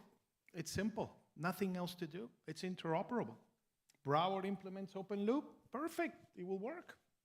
No need. The cards, the same card that I use in Miami-Dade County, if I go tap in Broward, will work in Broward. If I go to West Palm Beach and I tap in West Palm Beach, it will work in West Palm Beach. If I go and I tap on the tri-rail, it will work in the tri-rail. No additional work. So I think that's when we talk about the future of interoperability, it's going into open loop because it creates that. Now, can there be fair integration? Yes, then that's something that you need to talk about, but the interoperability of the systems, open loops brings to life easily. And just to kind of add to that, obviously, the other kind of point, when we talk about the future, obviously, autonomous vehicles, you know. So again, not only would it work for transit, and also kind of like on a regional basis, but we're now looking at the future, you know, autonomous vehicles having a one account across for all the different kind of modes of transportation. Whether we're looking at ferries, whether we're looking at scooters, we're looking at TNCs. So obviously, this is what the future holds. This is what the direction we're moving. You know, so again, this is why it makes it so much simpler, you know, to actually kind of introduce this kind of system, you know, at the agencies. So for an agency that's just starting to dip their toe into the water, what's a good recommendation as to how they can ease their way into this transition from legacy to open loop? Call me and get ready for 5 meetings. That's the knowledge. It's a lot because it's a lot to take in with open loop, and that's. Is there a baby step? It's baby steps, yes. So you need to know. You need to know what you want, but you don't know what you want because it's too new to you. So you need to start asking the other agencies that have implemented it, what do they recommend, and try to, and everyone does that with the agencies, and you need to see what works, what's not working, share the knowledge. That happens, and that's why I love transit. Agencies share the knowledge. When one's struggling, the others try to learn how not to struggle like that. And when several are struggling, how do they get out of this hole? And then the ones that are succeeding, how can they build off of that and make it better for the next transit agency? So we see that a lot in the middle to large. The enterprise, this is what's so ironic, is the biggest ones have no idea what they're doing, but they've tried very hard. So they've risen, fall, got funded, and they've worked it out by a trial and error process. That's not the case for all the other agencies. So ask your peers, ask me. I cannot do an FCA or PSP for you, but I can introduce you to some folks that will be more than happy to sit down with you and explain. There is, and we've gone in this in the green room, you can pick many different vendors. They're gonna have 700 different a la carte solutions for you. Your agency needs to figure out what you need from those solutions, fine tune it for your agency, and then you gotta adapt it because it might be different on your trolley than your elevated to your subway. It's all, or your rail. So you have to figure that out, and you need someone with expertise. A lot of people go to consultant groups. They're great, they cost money. If you're already, like our fortunate clients, they already are with us, so they have our services for free. But other than that, you guys have to kind of go out there, get the information. If you need help, I'm more than happy to assist, but I can't be everywhere. Feel free to ask any questions you have. Okay, so we're gonna share some closing thoughts on where the industry is going into the future, and then we'll open it up for questions. So, Doug, what is your view of the future? It's going to be much simpler, meaning in respect to paying your fares. You know, again, some of the challenges that we currently have now, they're going to be removed. So obviously, we're removing those barriers to make it easier. And then obviously, one of the beauties, going back to an account-based ticketing system, it's incentivized. We can actually have great partnerships, you know, with the Visas, you know, and the other kind of car brands to actually incentivize riders to actually try transit for a change. So it's a lot of good possibilities down the line. So, Scott, what does the future we don't have hold enough for us? time. So from the evolution, once you get your open loop, You want to look at what the future will hold for your EV charging, your AI implementation into your security, what's the micro mobility. How are you going to utilize when you have congestion? How can you use the bicycles, the scooters, the micro mobility? The future holds a lot of brightness on the horizon. But the problem is getting through the darkness now of the open loop transition. Lots of things that I am working on with my colleagues, with the agencies and the car brands, with some of our largest clients, is procurement. That's like the final avenue. So we got the integration, great. We know that works. If you pick out the right ecosystem, then you have the finance. We can educate you and figure that out with a reconciliation, make your finance team happy. But then after all that, Procurement, thank you. So the future is I'm trying to make procurement easy for all agencies. We got to find a single contract to open up across the United States. I'm working on it. That's not going to happen anytime soon, but anyone in public sector knows how that goes. But you're on it. But we're trying, and we're not anywhere near that. But that's going to be the future. We're gonna finish that three-headed dragon of the transit agency, and then we're gonna start working on AI and micromobility and EV charging. And there's also some prepaid stuff I can't get into right now, but we're very excited about it because it can create more revenue for agencies, but we can't discuss. So, you know what, Dawn? What does the future hold? I think you're living the future now. Yes. You're taking the right steps that will solidify you for the future. So I just want to say congrats. Congrats for looking towards the future. Congrats for always putting the passenger first. And I think the future is what you make out of it as you move forward. Fantastic. All right. Well, I think we're ready to open it up for questions. Questions? All right. Oh my goodness. We got a microphone too. Bring it on. Good afternoon, Paul Cahoon, Senior Systems Engineer with Init. So we talk about the future, and we've talked about, in all these conferences I've been to, we went from card-based to account-based. Now we're talking open loop. The next step in that, I think, is somewhat of a closed-loop virtual card. We talk about using our phone. So since closed-loop virtual cards, they handle discounted fares, equity, and fare control better, do you think that could significantly reduce the use of open loop? Well, I'll flip it, and I think that you can do the same things that you're mentioning with open loop and virtual cards. And we were having a conversation in lunch about somebody that says, well, how will my kid ride transit? Do I need to give them a bank credential? And the answer is no. You can generate a virtual card with card controls with the same card that you have in your wallet without having to go and get something else for your kid. And maybe you can earn points at the same time, right? Get those rewards. So do I believe, could they coexist? Yes, 100%.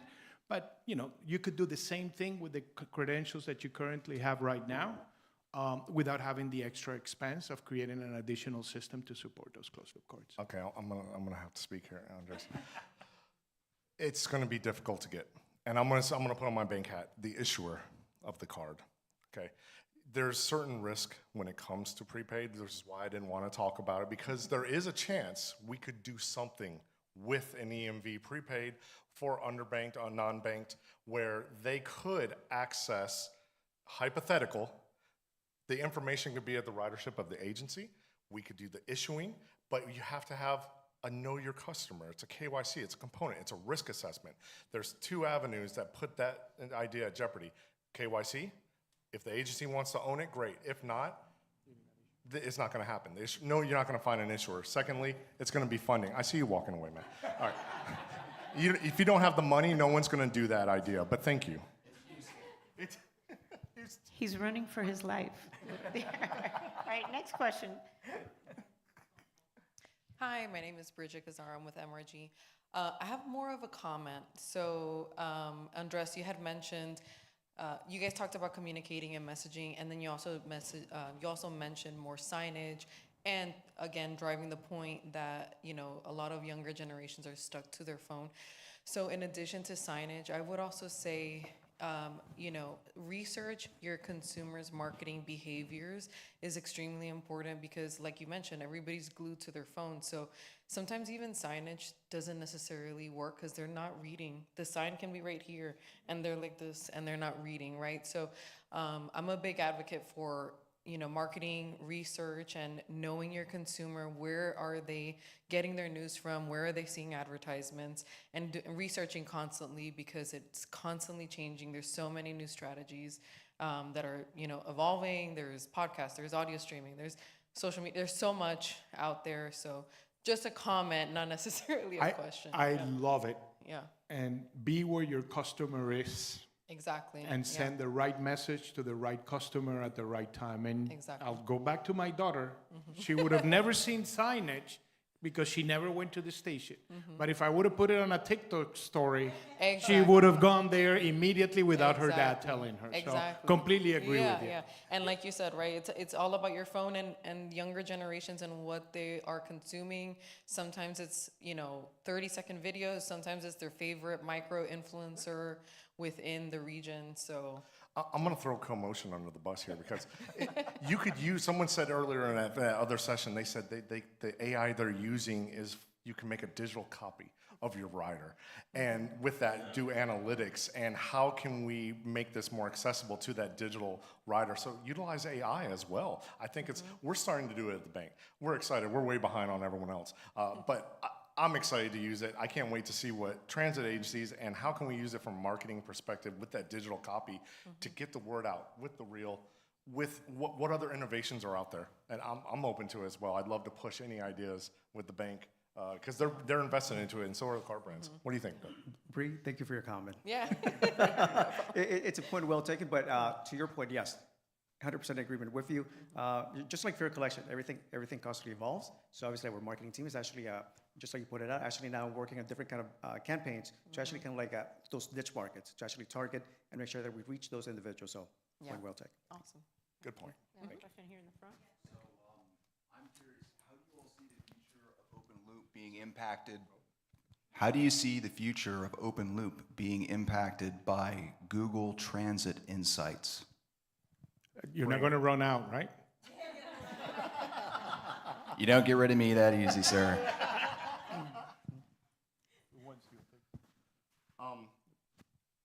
No comment. No, I think it'll be utilized. So here's the thing, the gathering of information, we talked about it earlier, who's owning it? How is it being shared? How can you share that information without affecting privacy? I think more data, the better. And the more data that we have to research, I know Google doesn't really play in the wheelhouse with everyone, but we do use Google Pay. So the digital wallet would be a component of it. I think it'd be utilized in a positive manner to help increase either underbanked or underprivileged, or I see a collaboration. Well, with Google Transit Insights, you use a debit or credit card, sir. A debit or a credit card? Well, then I didn't know what you were talking about, and I apologize. So debit or credit card, debit is going to be run on the debit rails of the networks. And if I'm going to have to research that because I honestly don't know, Ryan. But that's interesting to me because that's a completely different network rail than open loop. You can still tap on it. It like tracks and keeps track of your usage and the data and whatnot. It's a thing, I promise. Oh, I got you. I'll research it. It's very exciting. You know me? Yeah. Speak. All right. Well, I think we've done a great job here, and our panelists an amazing job of educating the audience, lessons learned, things to plan for. Doug, thank you for sharing your experiences. Thank you, Doug. Thank you. Yes, so we're wishing you all the best of luck here, and thank you for this wonderful panel. Thank you. Welcome back. All right, folks, we are nearing the finish line, but not quite done yet. We're going to go ahead and do a very quick break. Ask you all to please come back. We have an amazing final panel. Y'all have seen those drones flying outside, right? So imagine flying in one of those drones in the future. What are we going to expect? Are we ready for takeoff? Advanced air mobility is next, folks. So go ahead and take a 10-minute break, and please come right back for the very last session of the evening. Thank you.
Definitely. We'll see you.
Give me 1 second, and I'm gonna put the screen up, and then I'll introduce you.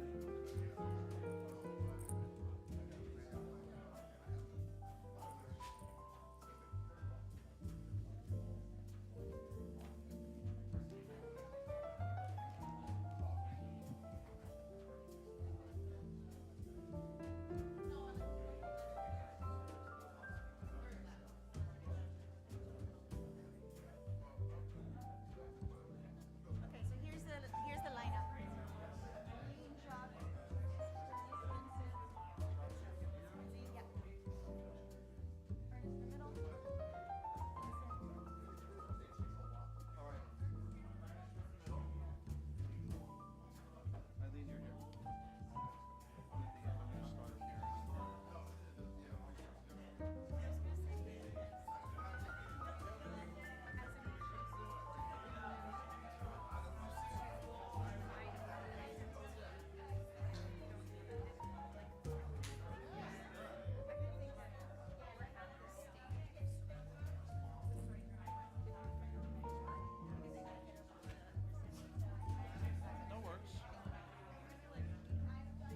And ladies and gentlemen, we're going to get started here in just a second. We ask everybody to come on in, get up close. This is going to be an amazing conversation. You're not going to want to miss this because these folks are going to tell us when we're going to start flying. I did that for the photo. Make them laugh. All right, guys. Thank you so much. We'll get started in a sec.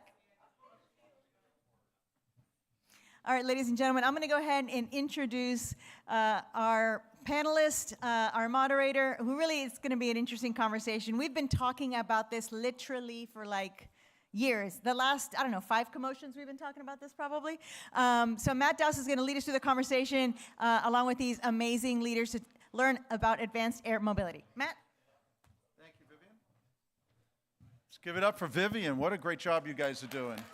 John, you got an amazing team here, so it's always a pleasure to be here. My name is Matt Doss. I am the former longest-serving taxi commissioner for New York City. Taxis on the ground are boring, so now I'm into flying taxis. It's an interesting industry. I have a lot of different hats. I'm going to introduce our panelists real quickly. I'm with the US DOT Research Center at the City University of New York and done some research in this area. I'm very involved with TRB and the Airport Cooperative Research Program. But I first got involved in this movement when I was hired by Booz Allen to do the initial market study with NASA. It was weird that FAA wasn't in the room, by the way, Jeffrey, but I didn't understand that, but that's okay. But I remember the use case study. And I started slowly getting involved in this movement because I'm a transportation lawyer, and I run the International Association of Transport Regulators. We have a great relationship with CoMotion. John's on our board. We're involved with this group. And the future is an ecosystem. It's multimodal, and everything is fair game. So why be a landlubber? There's plenty of ways to go into the skies, into the seas. We just did a panel on the sea glider and vessels and ferries. And the answer is really in bringing it all together. So I can't think of a better panel and a group of panelists to really talk about all the things that are leading up to this over the last many years, because CoMotion really is the only forum where you can go to have these discussions. I'm unaware of any other conferences out there that really focus on this type of thing, and it is real and it is happening. And so we're kind of in a state of affairs for a couple of years where it was, is this happening? It was a bipartisan issue, right? Like it's very hard to find them. Republicans and Democrats all love this, It's kind of like that and aliens and UFOs, whatever's going to unite us. I think AAM will unite us because there's a lot of bipartisanship on making these things happen, whether it's Alaska and seaplanes or Texas and getting people for medical transport to save their lives in proper time. So there's a lot of great use cases, but the pedal's hitting the metal and I don't think this is a proper phrase. Jeff and I were just debating this, but the pilots, I think supposedly say lights, camera, action, before they take off. I don't know what they do these days, but it really is action time. There is taking off. The panel is AAM cleared for takeoff? We're going to try to answer that question. If you haven't been following it, there's been a lot of stuff going on that we're going to talk about. We have, of course, CoMotion LA is very close to it. Of course, the Olympics is coming in 2028. There's a plan with Archer to have Innovate 2028 and the Olympics showcase this mode. If you haven't seen the news the other day, Joby did their test flight in New York City, turned a lot of heads. So this is a great time to have this panel. And with the EIPP, the eVTOL Integration Pilot Program, we have the players on the stage here today that are all involved in this, from the feds on down to the planning stage. And in the past, we were talking about manufacturers, we're talking about conceptual things. Now we're actually talking about the planning and all the moving parts that make this happen. And it ain't easy. There's a lot of coordination that needs to go on. What a great place to hold this conference. Florida, the governor just a few days ago signed HB 1093, setting the stage for tremendous augmentation of what we're doing in Florida. And New York City, Texas, and the 8 places that they're going to be doing the pilot programs. We're going to focus on those today. So let's go through our panelists. From your left to right, I'm going to start with Aileen Bouclet, who's the Executive Director of Miami-Dade and its TPO. She's a planning and environmental administrator for many years for Florida DOT, and now she's bringing that expertise to Miami-Dade. She's got responsibility for the 5-year transportation improvement plan and has been involved in Miami Rapid Transit, the SMART program. So, and she has degrees in environmental and urban systems and transport planning, and she's in the middle of probably one of the first TPOs that are out there dealing with AAM. So it's real when the people that do this planning get involved in it. And to her left is Jacques Coulan. I rehearsed this too. I screwed that up, sorry. Jacques Coulan. He is the Orlando Transportation Planning Division Mobility Innovation Manager.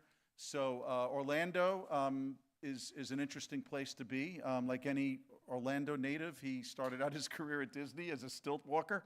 So he likes to be above others, so now he's dealing with AAM.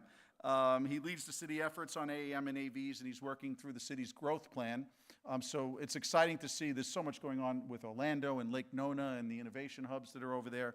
So it's great to have you here. And then to his left is Ernest Huffman, who's the program manager for aviation at North Central Texas Council of Governments. There's not councils of governments everywhere, but where they are, I love what he put on his LinkedIn posting, which says that I am a professional cat herder. I told him, you know, lawyers are like herding cats. You know, you could probably come and manage my law firm if you wanted to.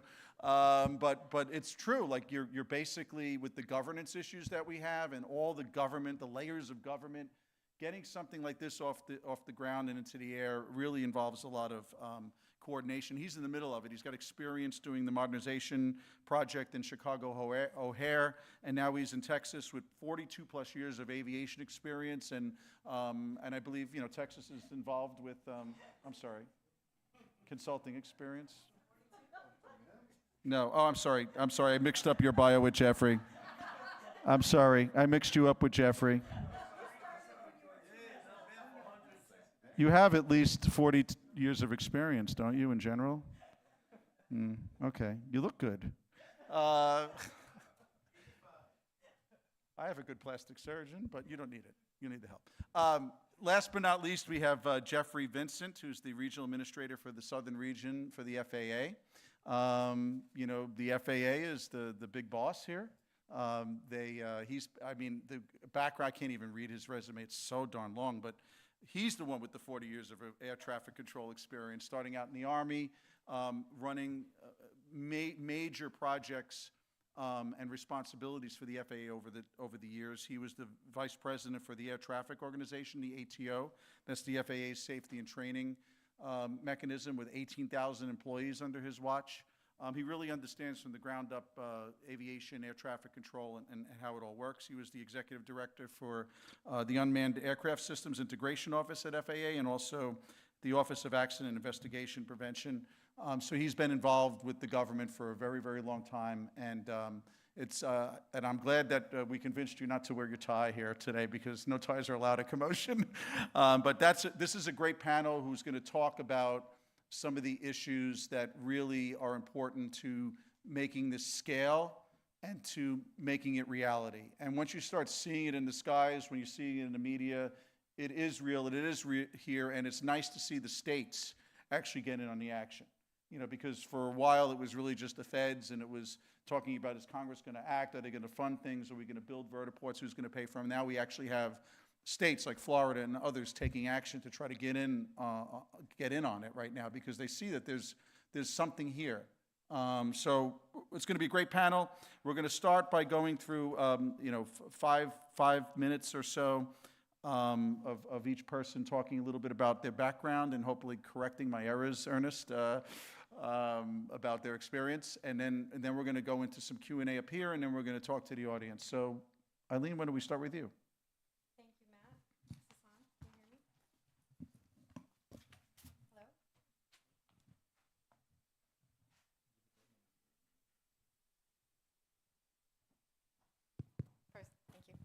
Technology and knowing how to use it, intuitive. It really is quite intuitive. But so as far as background, my role, as Matt said, I'm the executive director of the Miami-Dade Transportation Planning Organization. We are the largest MPO, if you will, Metropolitan Planning Organization in the state of Florida. Florida being the third most populous state in the nation. And we are probably not just the largest, but most complex multi-governance structure here. Many transportation partners. Well, really, what's important about everything that I'm saying to you is that the MPO in this type of environment, our role is to plan immediate, mid, and long-range strategies. And when we see new and emerging technologies like urban air mobility, we want to make sure that we're not just looking today with our partners today and engaging and trying to figure out how you can be successful so that we're also successful, we're all in this together, but how is our long-range forecasting? What are we doing? How are we preparing for the future? And from the metropolitan planning perspective, we have a very unique role. We were the only MPO in the state of Florida to be part of the stakeholder group for the Florida Department of Transportation concept of operations, a framework across the state of Florida that really establishes land use and other policy and how to integrate this. And so as the MPO, we were able to really be that voice in the room about how are we dealing with this technology today based on where we are today, and then mid-range and long-range. And there are so many moving pieces and variables, and I always love talking about this as one of my favorite technologies to talk about, because everything that we can be talking about in this room today can change overnight with one or two innovations, such as the battery for the electric vehicles. The moment we can find out how to increase that range significantly overnight will change how our entire network looks like. So we're always kind of straddling the line. How do we invest in a network based on today's technology that's resilient and flexible and can pivot overnight with the next jump in technology that will change that entire network? And so that's what I do and my role. And like I said, Matt, I really enjoy talking to the innovators and people in the space and coming together and figuring out what's the best network today, and then 10 years from now, and then in the outer years. Okay, so I don't do just stilts. It's been a while since I've been on stilts, so don't ask, unless somebody has a pair. With the City of Orlando, I lead our transportation planning division, and we plan for everything that gets you from A to B. So, we start off with pedestrians, sidewalks, all of that, bikes, PEDs. We plan, a lot of our ADA compliance. We look at developments coming in, make sure that they meet all of our standards and codes, and that's our bread and butter, our day-to-day. But then we also have all of these innovative mobility options coming to us. I know, Matt, you mentioned a lot of the discussion in the past has been with the folks designing and building these technologies. Well, we're the ones, not just myself, Aileen and Ernest, and we're the ones that really, okay, how do we implement it in a way that helps our community? So we're looking at connected autonomous vehicles and personal delivery devices and, and drone deliveries and advanced air mobility. One of the great things with advanced air mobility versus some of the other innovations that have come, nobody's gonna drop a whole bunch of eVTOLs on our city streets and be like, have fun, figure it out. That happened a little bit with some of the micromobility. We're still working on it, but we're in a pretty good place. So it's given us a lot of time to plan for this. I will say, unlike Ernest's 40 years of experience, I don't have as much experience with aviation. Most local governments don't. We have the Greater Orlando Aviation Authority, and I rely on them to really understand aviation and the airport side of it, but this brings aviation out of the airport and into our communities.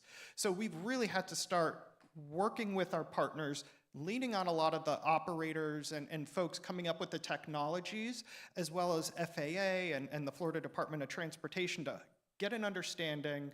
And one of the biggest things for me, one of the most helpful things is knowing who does what, who's allowed to regulate what, and then making sure my leadership, my elected leaders know, so that we can really focus on the things that we have control over and that we can really move the needle. Ernest, you don't even look like you're 42 years old, so. I'm 43. Okay. So I turned 44 this year. But since you're in diapers, you're doing aviation. So, like you mentioned, I'm with North Central Texas Council of Governments. We're the Dallas-Fort Worth Region's Metropolitan Planning Organization. We do all the similar things that Eileen mentioned earlier that TPO does. But I manage our aviation planning program area. We're probably one of two MPOs in the country to have aviation staff, where we focused on the system planning for our airports in the region. We got 40+ public airports in the Metroplex. We got 16 counties, 200+ cities, villages, and towns that we represent for planning.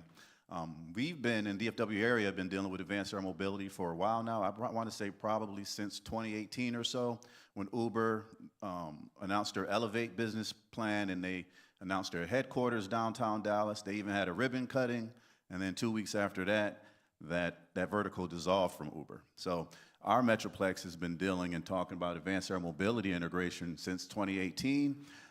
During that time, I started what's called the North Texas UAS Safety and Integration Task Force, because there wasn't anyone spearheading from a regional perspective, the education, the outreach, and the collaboration on the regional cities at the time. So I started that, been running that ecosystem since 2017, and we started those discussions with drone integration.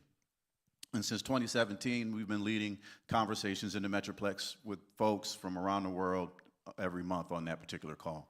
And he mentioned, I said, professional cat herder as my tagline, because you're in that group leading a lot of individuals and companies to integrating technologies in the Metroplex. Now, we also have the Center for Advanced Aviation Technologies in North Texas. That's the only federal funded research center that's headquartered in Fort Worth. It's ran by Texas A&M, where I'm also leading a lot of the discussions and the activities with that group, where we're going to have funded research for advanced air mobility starting this year.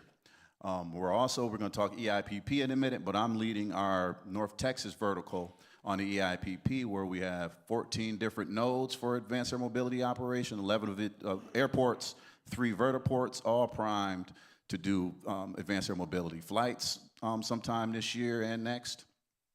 And I'm the vice chair for the infrastructure working group for that Center for Advanced Aviation Technologies as well, where we're hoping to lead their funding on infrastructure around the country.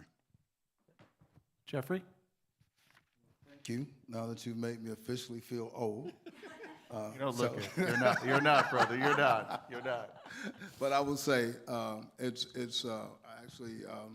I'm very proud to have had over 40 years of aviation experience. And the thing about AAM and UAS is just as exciting today to see the new entrants coming online and how we're going to integrate them into the system as the first time that I said clear for takeoff almost 40 years ago. In my current role, I serve as the regional administrator for the Southern region. That encompasses the 7 southern states. And basically, I like to say I represent you. It is my role to interact with the public, our elected officials, ensure that your questions, your concerns get appropriately addressed inside the FAA, or if you are having issues, we do realize that not everything always goes smoothly. Certainly my office is a place that you can call and get some assistance. My background is I am an air traffic controller by trade. I spent over 17 years actively controlling aircraft, either first-line supervision. I did serve as the vice president for safety technical training and the vice president for air traffic services. One of the greatest jobs that I've ever had was I had the pleasure of serving as the director for the East Coast. So we were responsible for all the aircraft from New York all the way to Turks and Caicos down the East Coast. So I used to love the country. The NASA is divided into 3 sectors. You have the Eastern Service Area, the Central Service Area, and the Western Service Area. And I used to chide my peers and tell them that 51% of all the aircraft activity occurs on the East Coast every single day. So the 2 of them together didn't do what we did on the East Coast. So for everybody that's centered on the East Coast that's involved in aviation, you truly pull a heavy load. But it's very exciting to get into the AAM and the UAS world. My passion around that is around the UTM portion of that. As we bring these new aircraft into the system, and they're going to integrate with our traditional aircraft. Our traditional aircraft are not going to go away overnight. All of these aircraft are going to have to operate in the system together. And that's really my passion, is how we're going to make that happen. That's the FAA's passion, is to make sure that everybody has access to the airspace and that we make it safe. So really looking forward to the conversation today. Yeah, and probably a good place to jump into this, right, would be the action that's taken place in just in the last 10 months. There's been like things at warp speed happening because of the EIPP.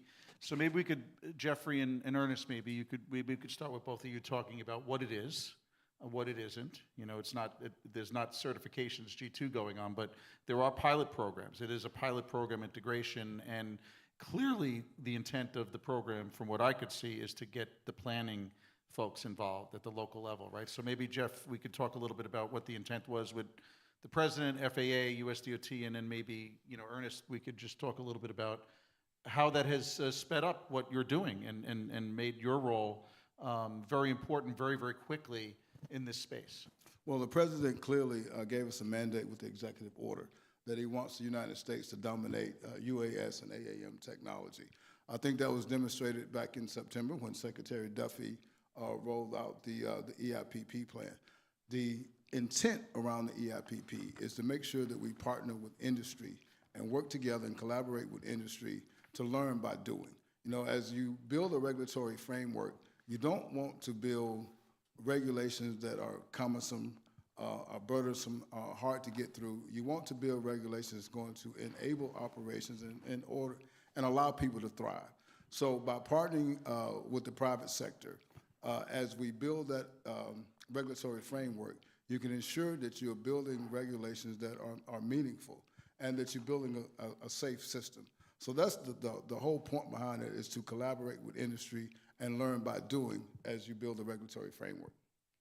Yeah, and what it's going to allow us to do, first of all, is accelerating the development of these technologies and the integration of these technologies. It's allowing the OEMs to get into these cities and these metropolitan areas and establish their business cases and use cases, and developing a client base before the initial certification. So with our EIPP program in North Texas, we're part of the TxDOT's Texas State Plan.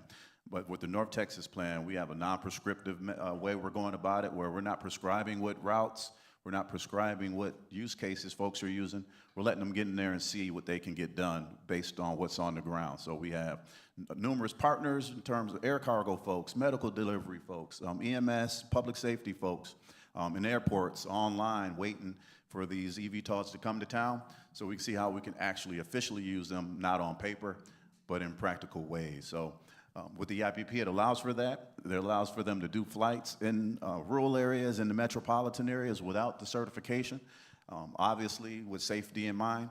And it's allowing us, from a city planning and an internal government perspective, to get hands-on with the technology, hands-on with the companies firsthand. You know, go ahead. Now, you know, everybody wants this to happen quickly. The EIPP is one of those things that enables that to happen more quickly, the more and more people that you get involved. We know that there's going to be failures, you know, and the old saying is, you know, don't reinvent the wheel. The more people we have involved in this, when we fail, other people can learn from the failures, and we like to use the phrase failing forward. So this will give us an opportunity to learn more and learn a lot quicker, again, to build that regulatory framework quicker than what the FAA has traditionally done.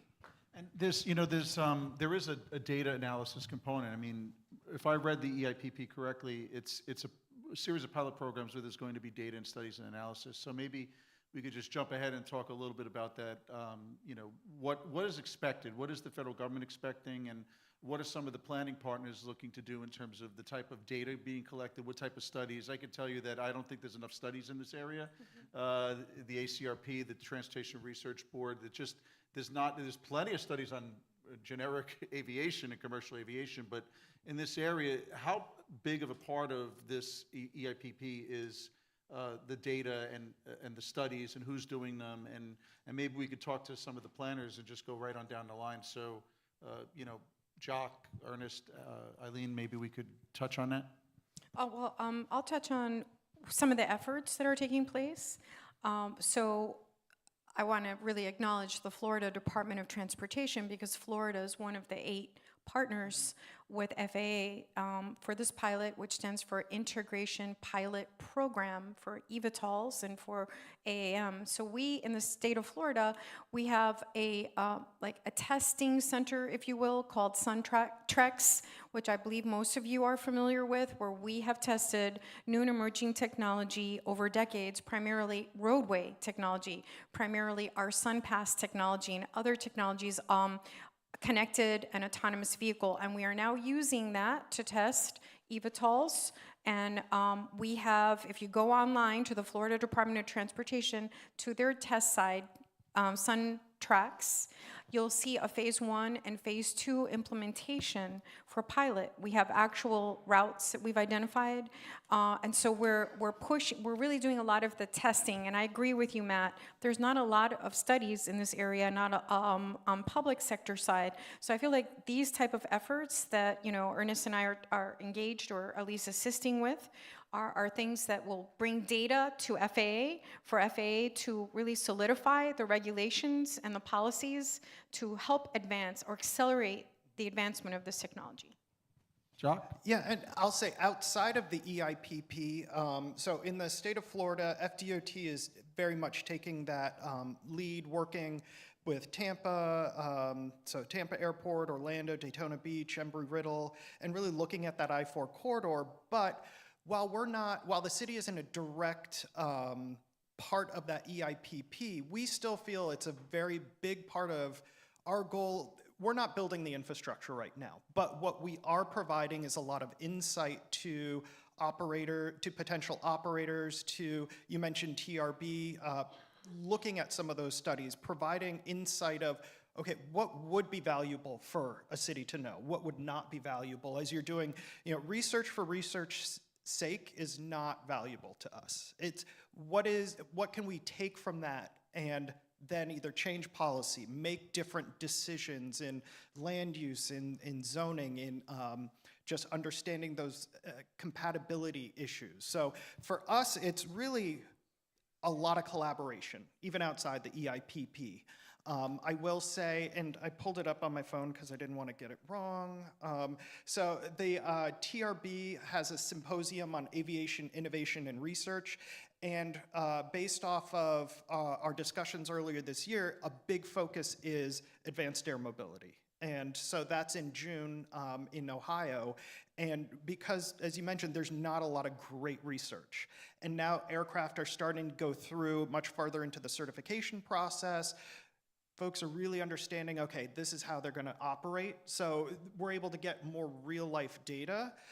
So for us, again, we're not part of the EIPP, but we are not shy sharing our needs and what we feel that we need from FDOT or from FAA or from the companies so that we can help them get to good service in our community.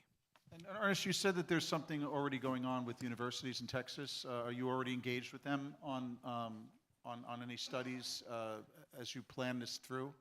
Oh, I can tell you right now, most of the four-year universities in the metropolitan, the DFW area, have done AAM-related studies to various extents over the years. They're continuously doing those. That's going on.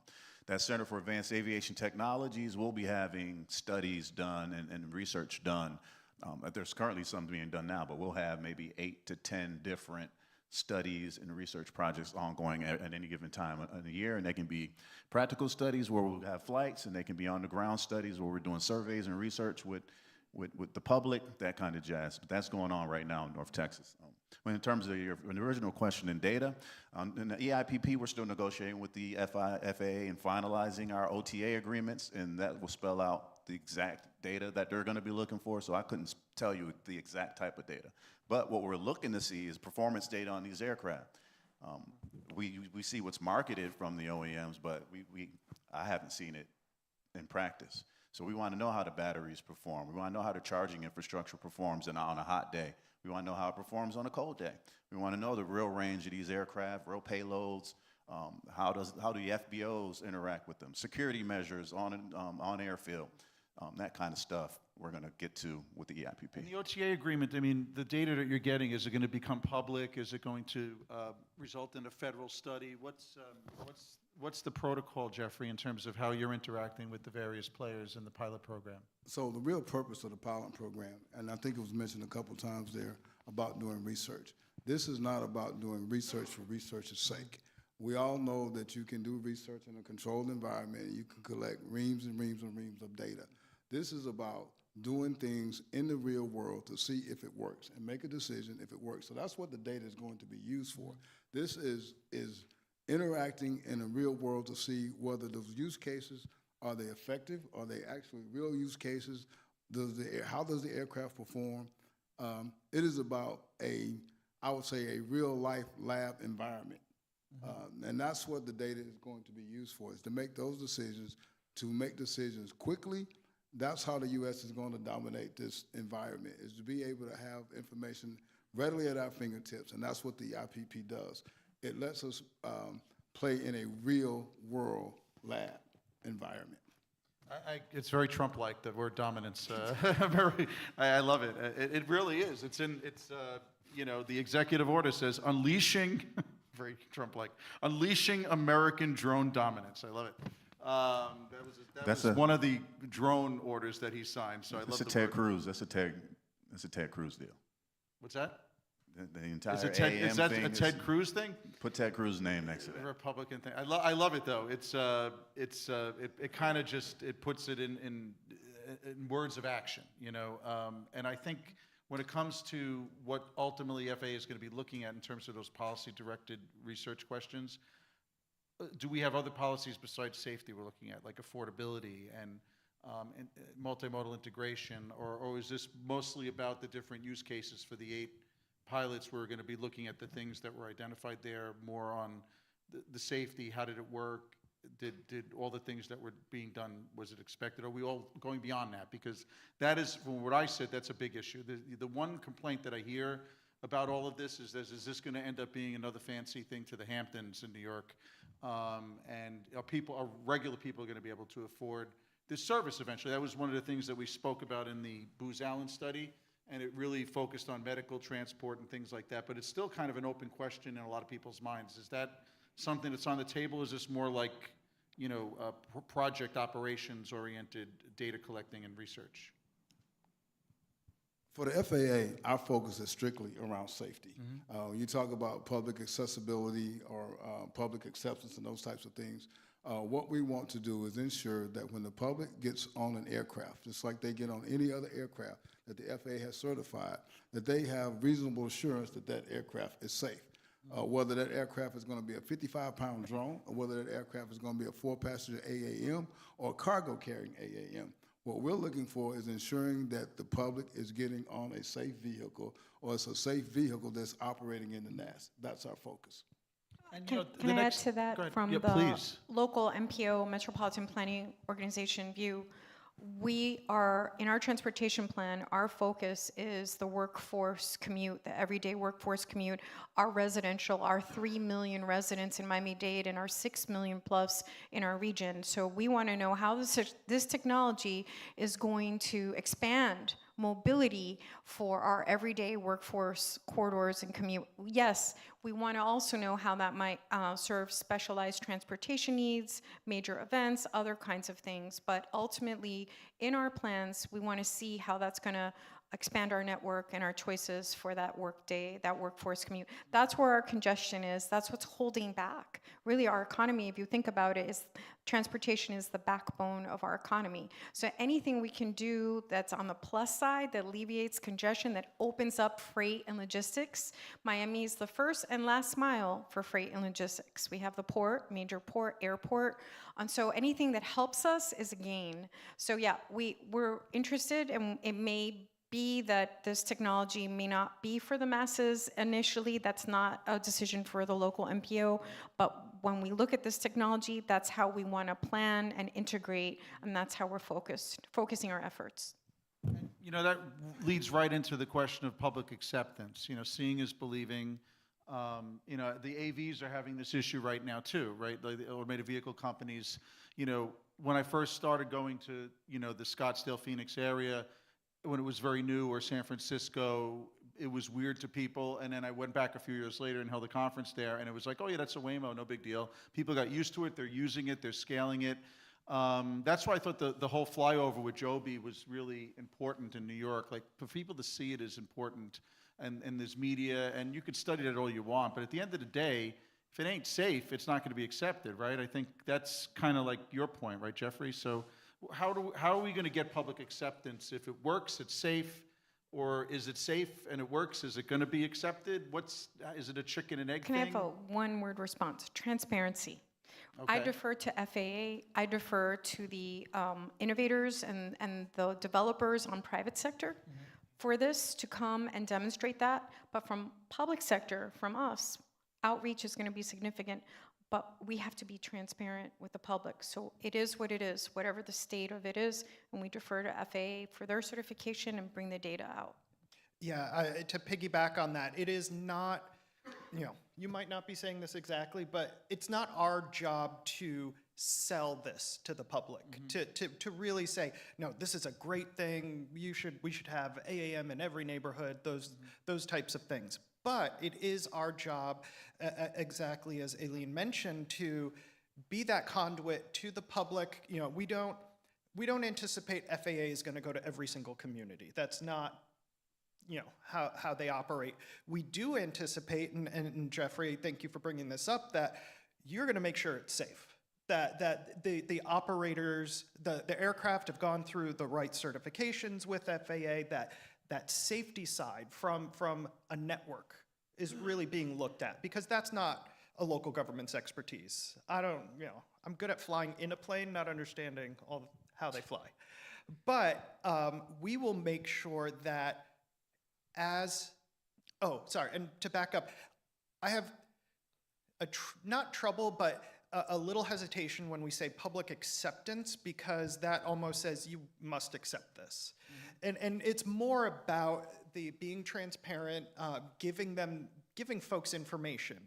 For most things, not everything, but you know, there was a big thing about 5-6 years ago when small cell technology came into the city of Orlando, and I think a lot of communities where some folks just vehemently oppose these. It's going to ruin our neighborhood. But now when you walk down the street, downtown Miami included, they're all over the place and you don't see them anymore.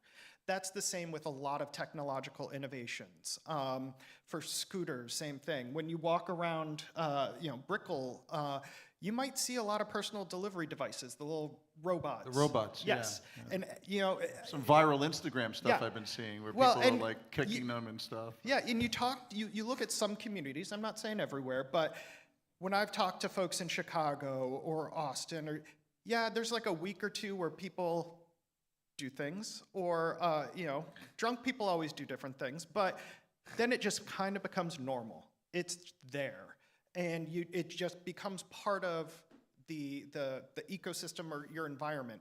And personally, I think AAM is going to be similar, maybe not as quick, but hopefully if we have the safety in place, if we have that transparency, that communication, that's another option, that's another thing that's in the ecosystem, but it's about getting it right at the beginning, so that way it's not, a negative thing from day one. Right. We don't want to be public tolerance either. It's somewhere in between acceptance and tolerance, right? Give the people what they want, but if they don't know what it is, how do they know if they want it, right? Ernest, did you want to say something, or Jeff? I was going to say, three things when you talk about public acceptance. Is it reliable? Is it efficient?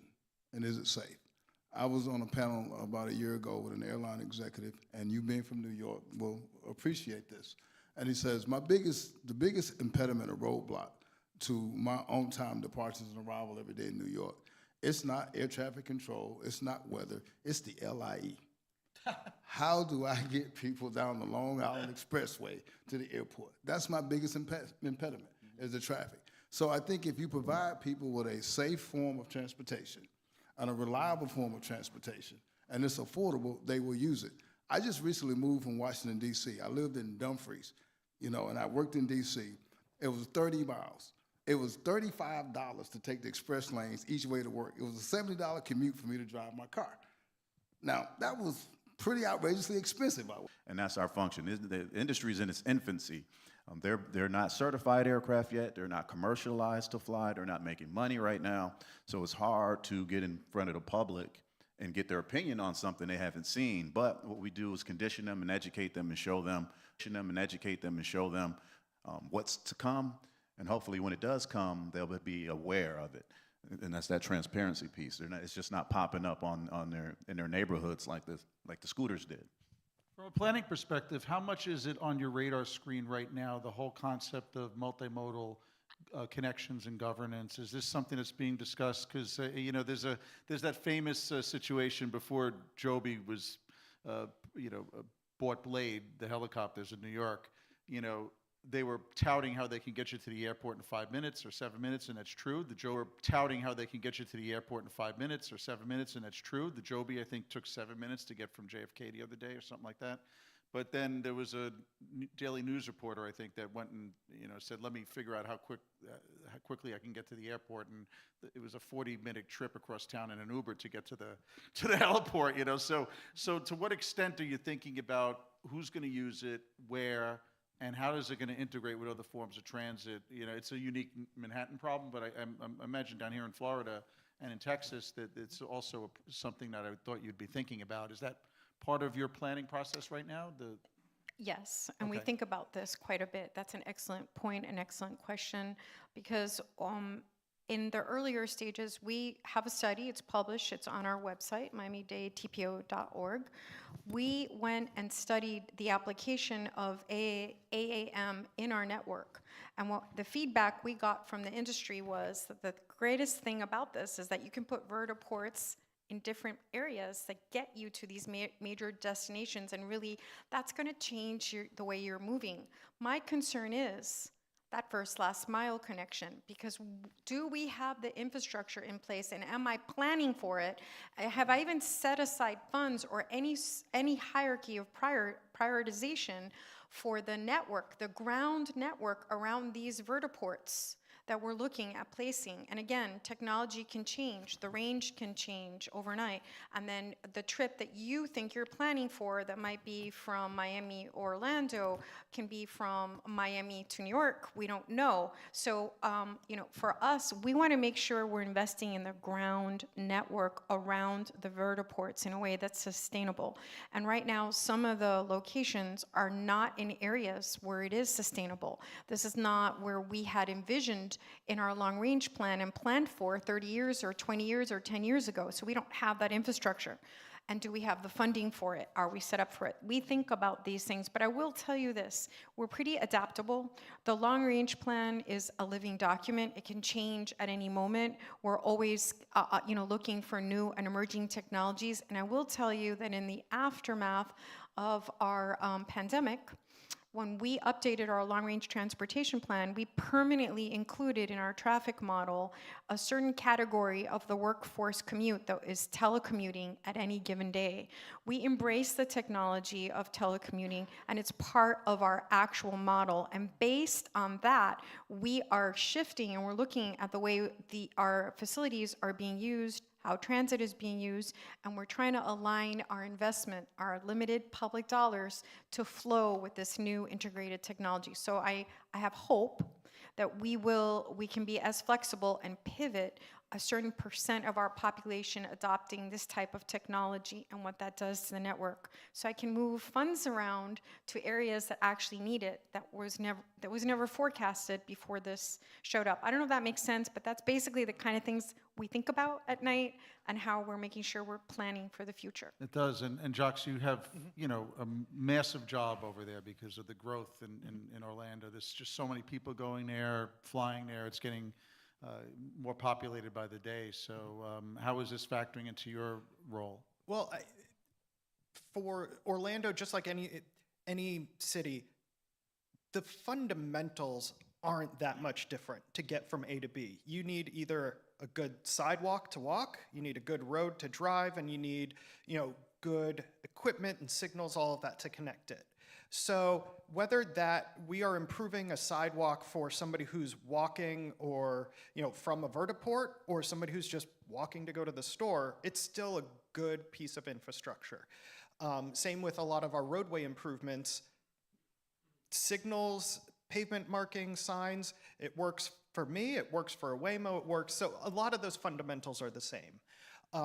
Where we're trying to think through a little bit is some of the core areas that you want to go or where you want to have these vertiports, where there's these nodes, also are places that people want to build a lot. And a vertiport and tall buildings don't always get along.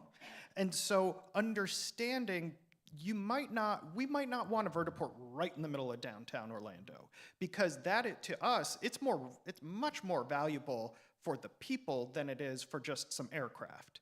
So if you look at a space, let's say we look just a little bit outside of downtown, but to what Eileen was mentioning, we really look at, okay, how do we make sure that we've got the connections there?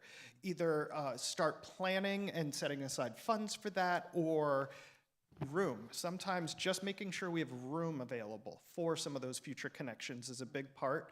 And then the last thing that I want to mention regarding this is we have a lot of models, and we try to do a lot of different things. And so this is another information piece in both statewide, regional models. And I'm glad you brought up, the time, safety and price. That's basically all your transportation, how you think about how you're going to get from A to B. That's it. You're choosing between those things. Yeah, maybe if I know it's 30 minutes, but I pay $30, that might be fine with me. Other people, I can't, or maybe I just want to take the subway. Yeah, it's a 40-minute ride, but it's cheap. It's not as fast, but it's still reliable. And so there's all those trade-offs, and AAM is the same. There's those trade-offs, and that all gets built in to these models that we're constantly updating and working with our MPO and working with the state to understand. Did you want to add anything to that, Ernest? So we're definitely looking at the intermodal integration. I'm really focused on the air cargo piece.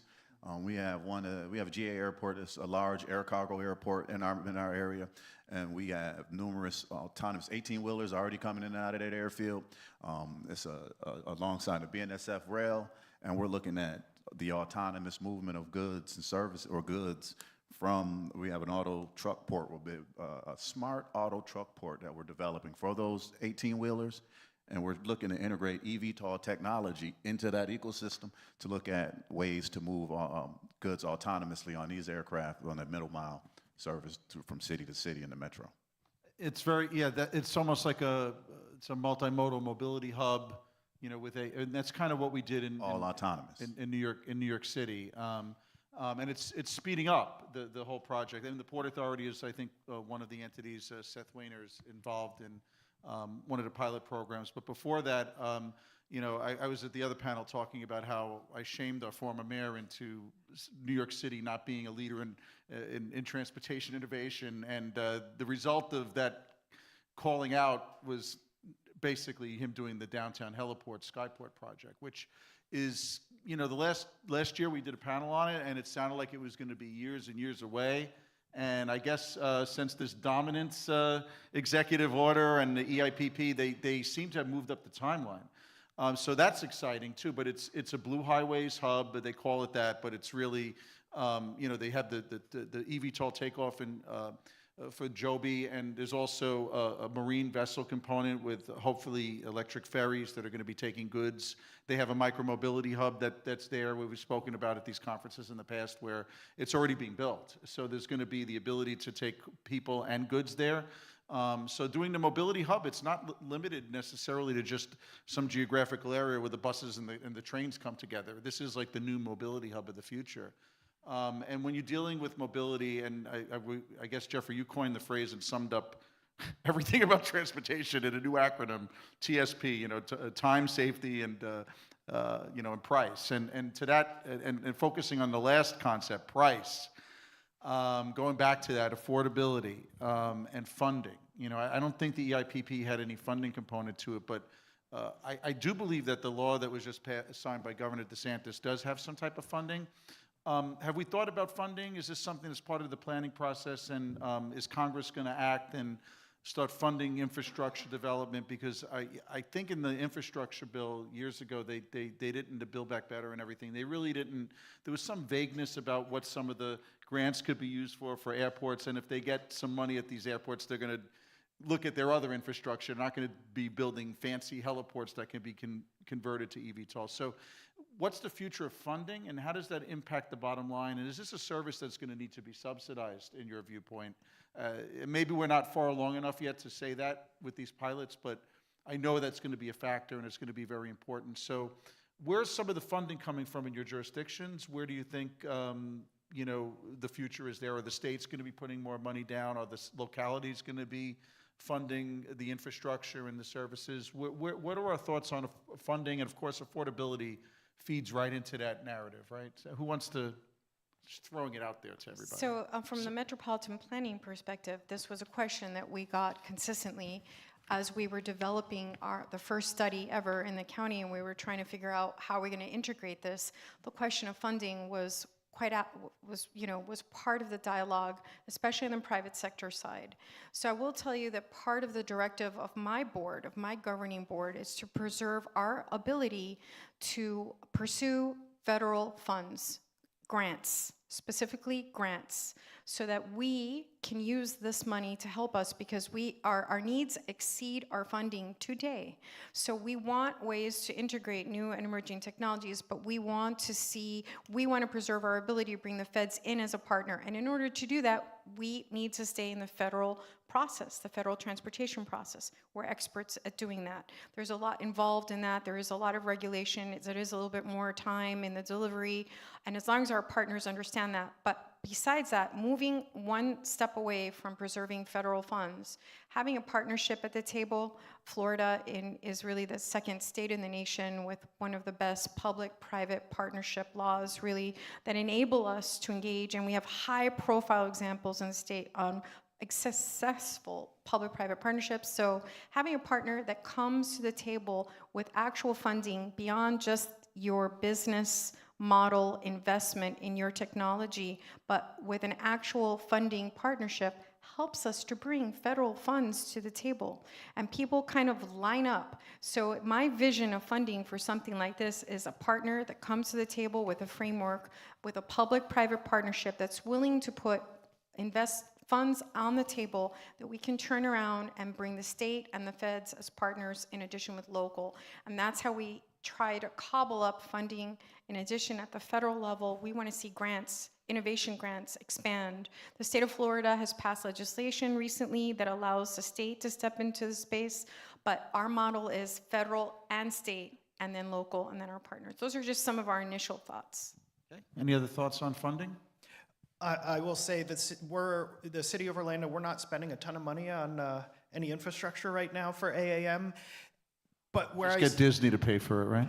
Yeah, if they want to do it, yeah. I think, as was mentioned, the EIPP, what that'll help show is, okay, the realities of, okay, because we still don't know, does it make sense?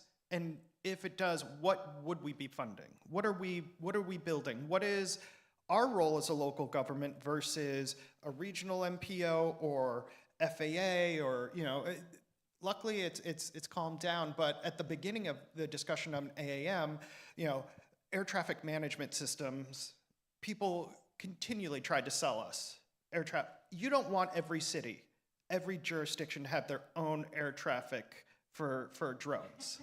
You don't want that. I am speaking to the choir here. I am all for and preserving our right to regulate at the local level, but there are some things that just make sense at either a regional, state, or federal level. So we're not buying a bunch of radar systems and detection systems and all of that. But what we do well is we try to see what are the policy and regulatory frameworks, and where can we really help smooth introductions and provide certainty. Companies aren't going to want to spend money if they don't have a certainty to a point of knowing, okay, if I do A, B, I can get to C. They don't want to know that every step they have to fight and claw their way through. If we're able to work together, provide some of that regulatory certainty, possibly looking at public-private partnerships or those types of things, that's where we're looking. I have heard a lot of interesting discussions from the airport authority on funding and user fees and how are we going to handle, all the things that go into keeping operations working for aviation, whether it's screening passengers or the air traffic control, all of that. That's a good question that lots of smart people I know are looking at. But for us, we're not at that point where we're investing a lot of money. Ernest, you wanna? Well, same. Folks who know me know we're cheap. We're not investing money in the space. Well, simply because I started my career back when the Honda Jet first came out. And if you're in aviation, you know about the Honda Jet. It's called a very light jet, and it was the next best thing in aviation. And folks were investing. You're supposed to take this jet and you can take off and land in shorter strips, what have you. And then we had the oil recession in 2008, between 2008 and 2010, and then that whole industry, or portion of the industry, went kaputs.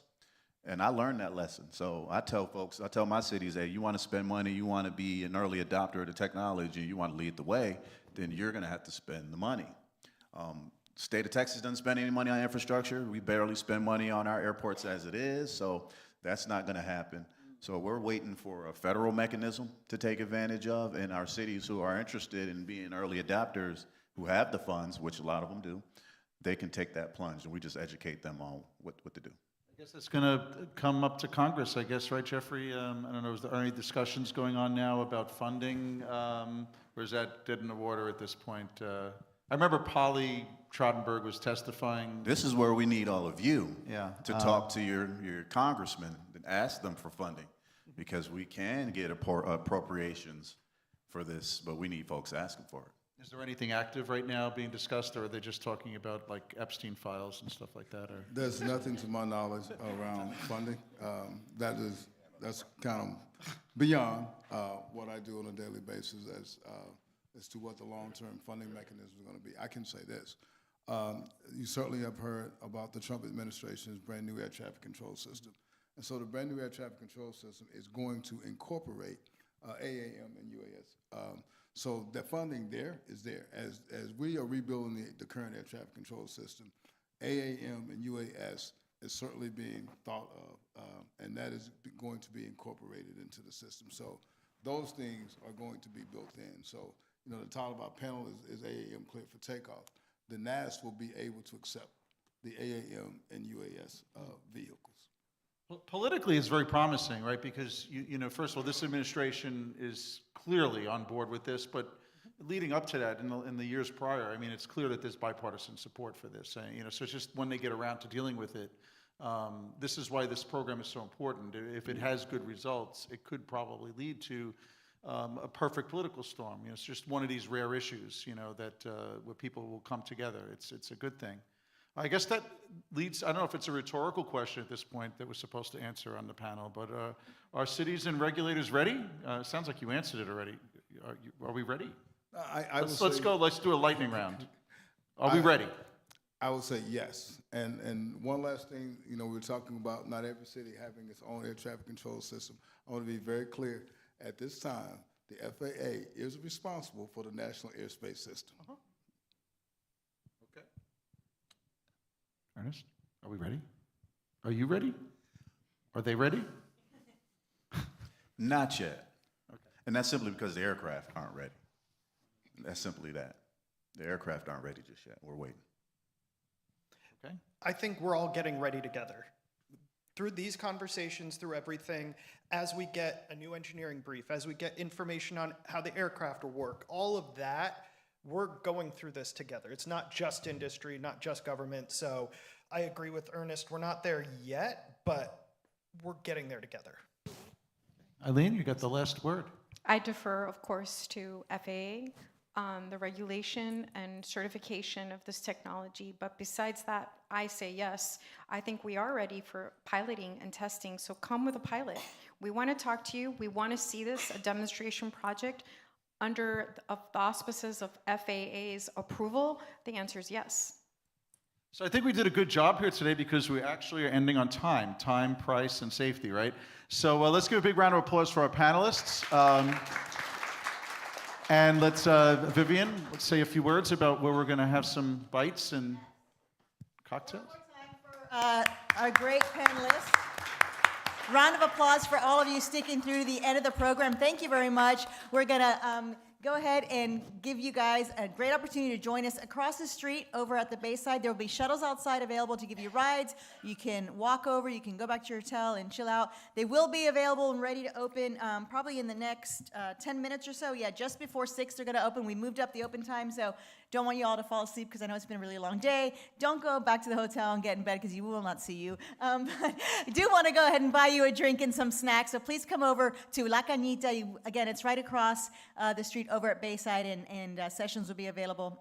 Shuttles will be available. Tomorrow's another jam-packed day, a lot of great conversations, so please check your schedule, and we start at 8 a.m. with our public sector breakfast. Thank you, everybody.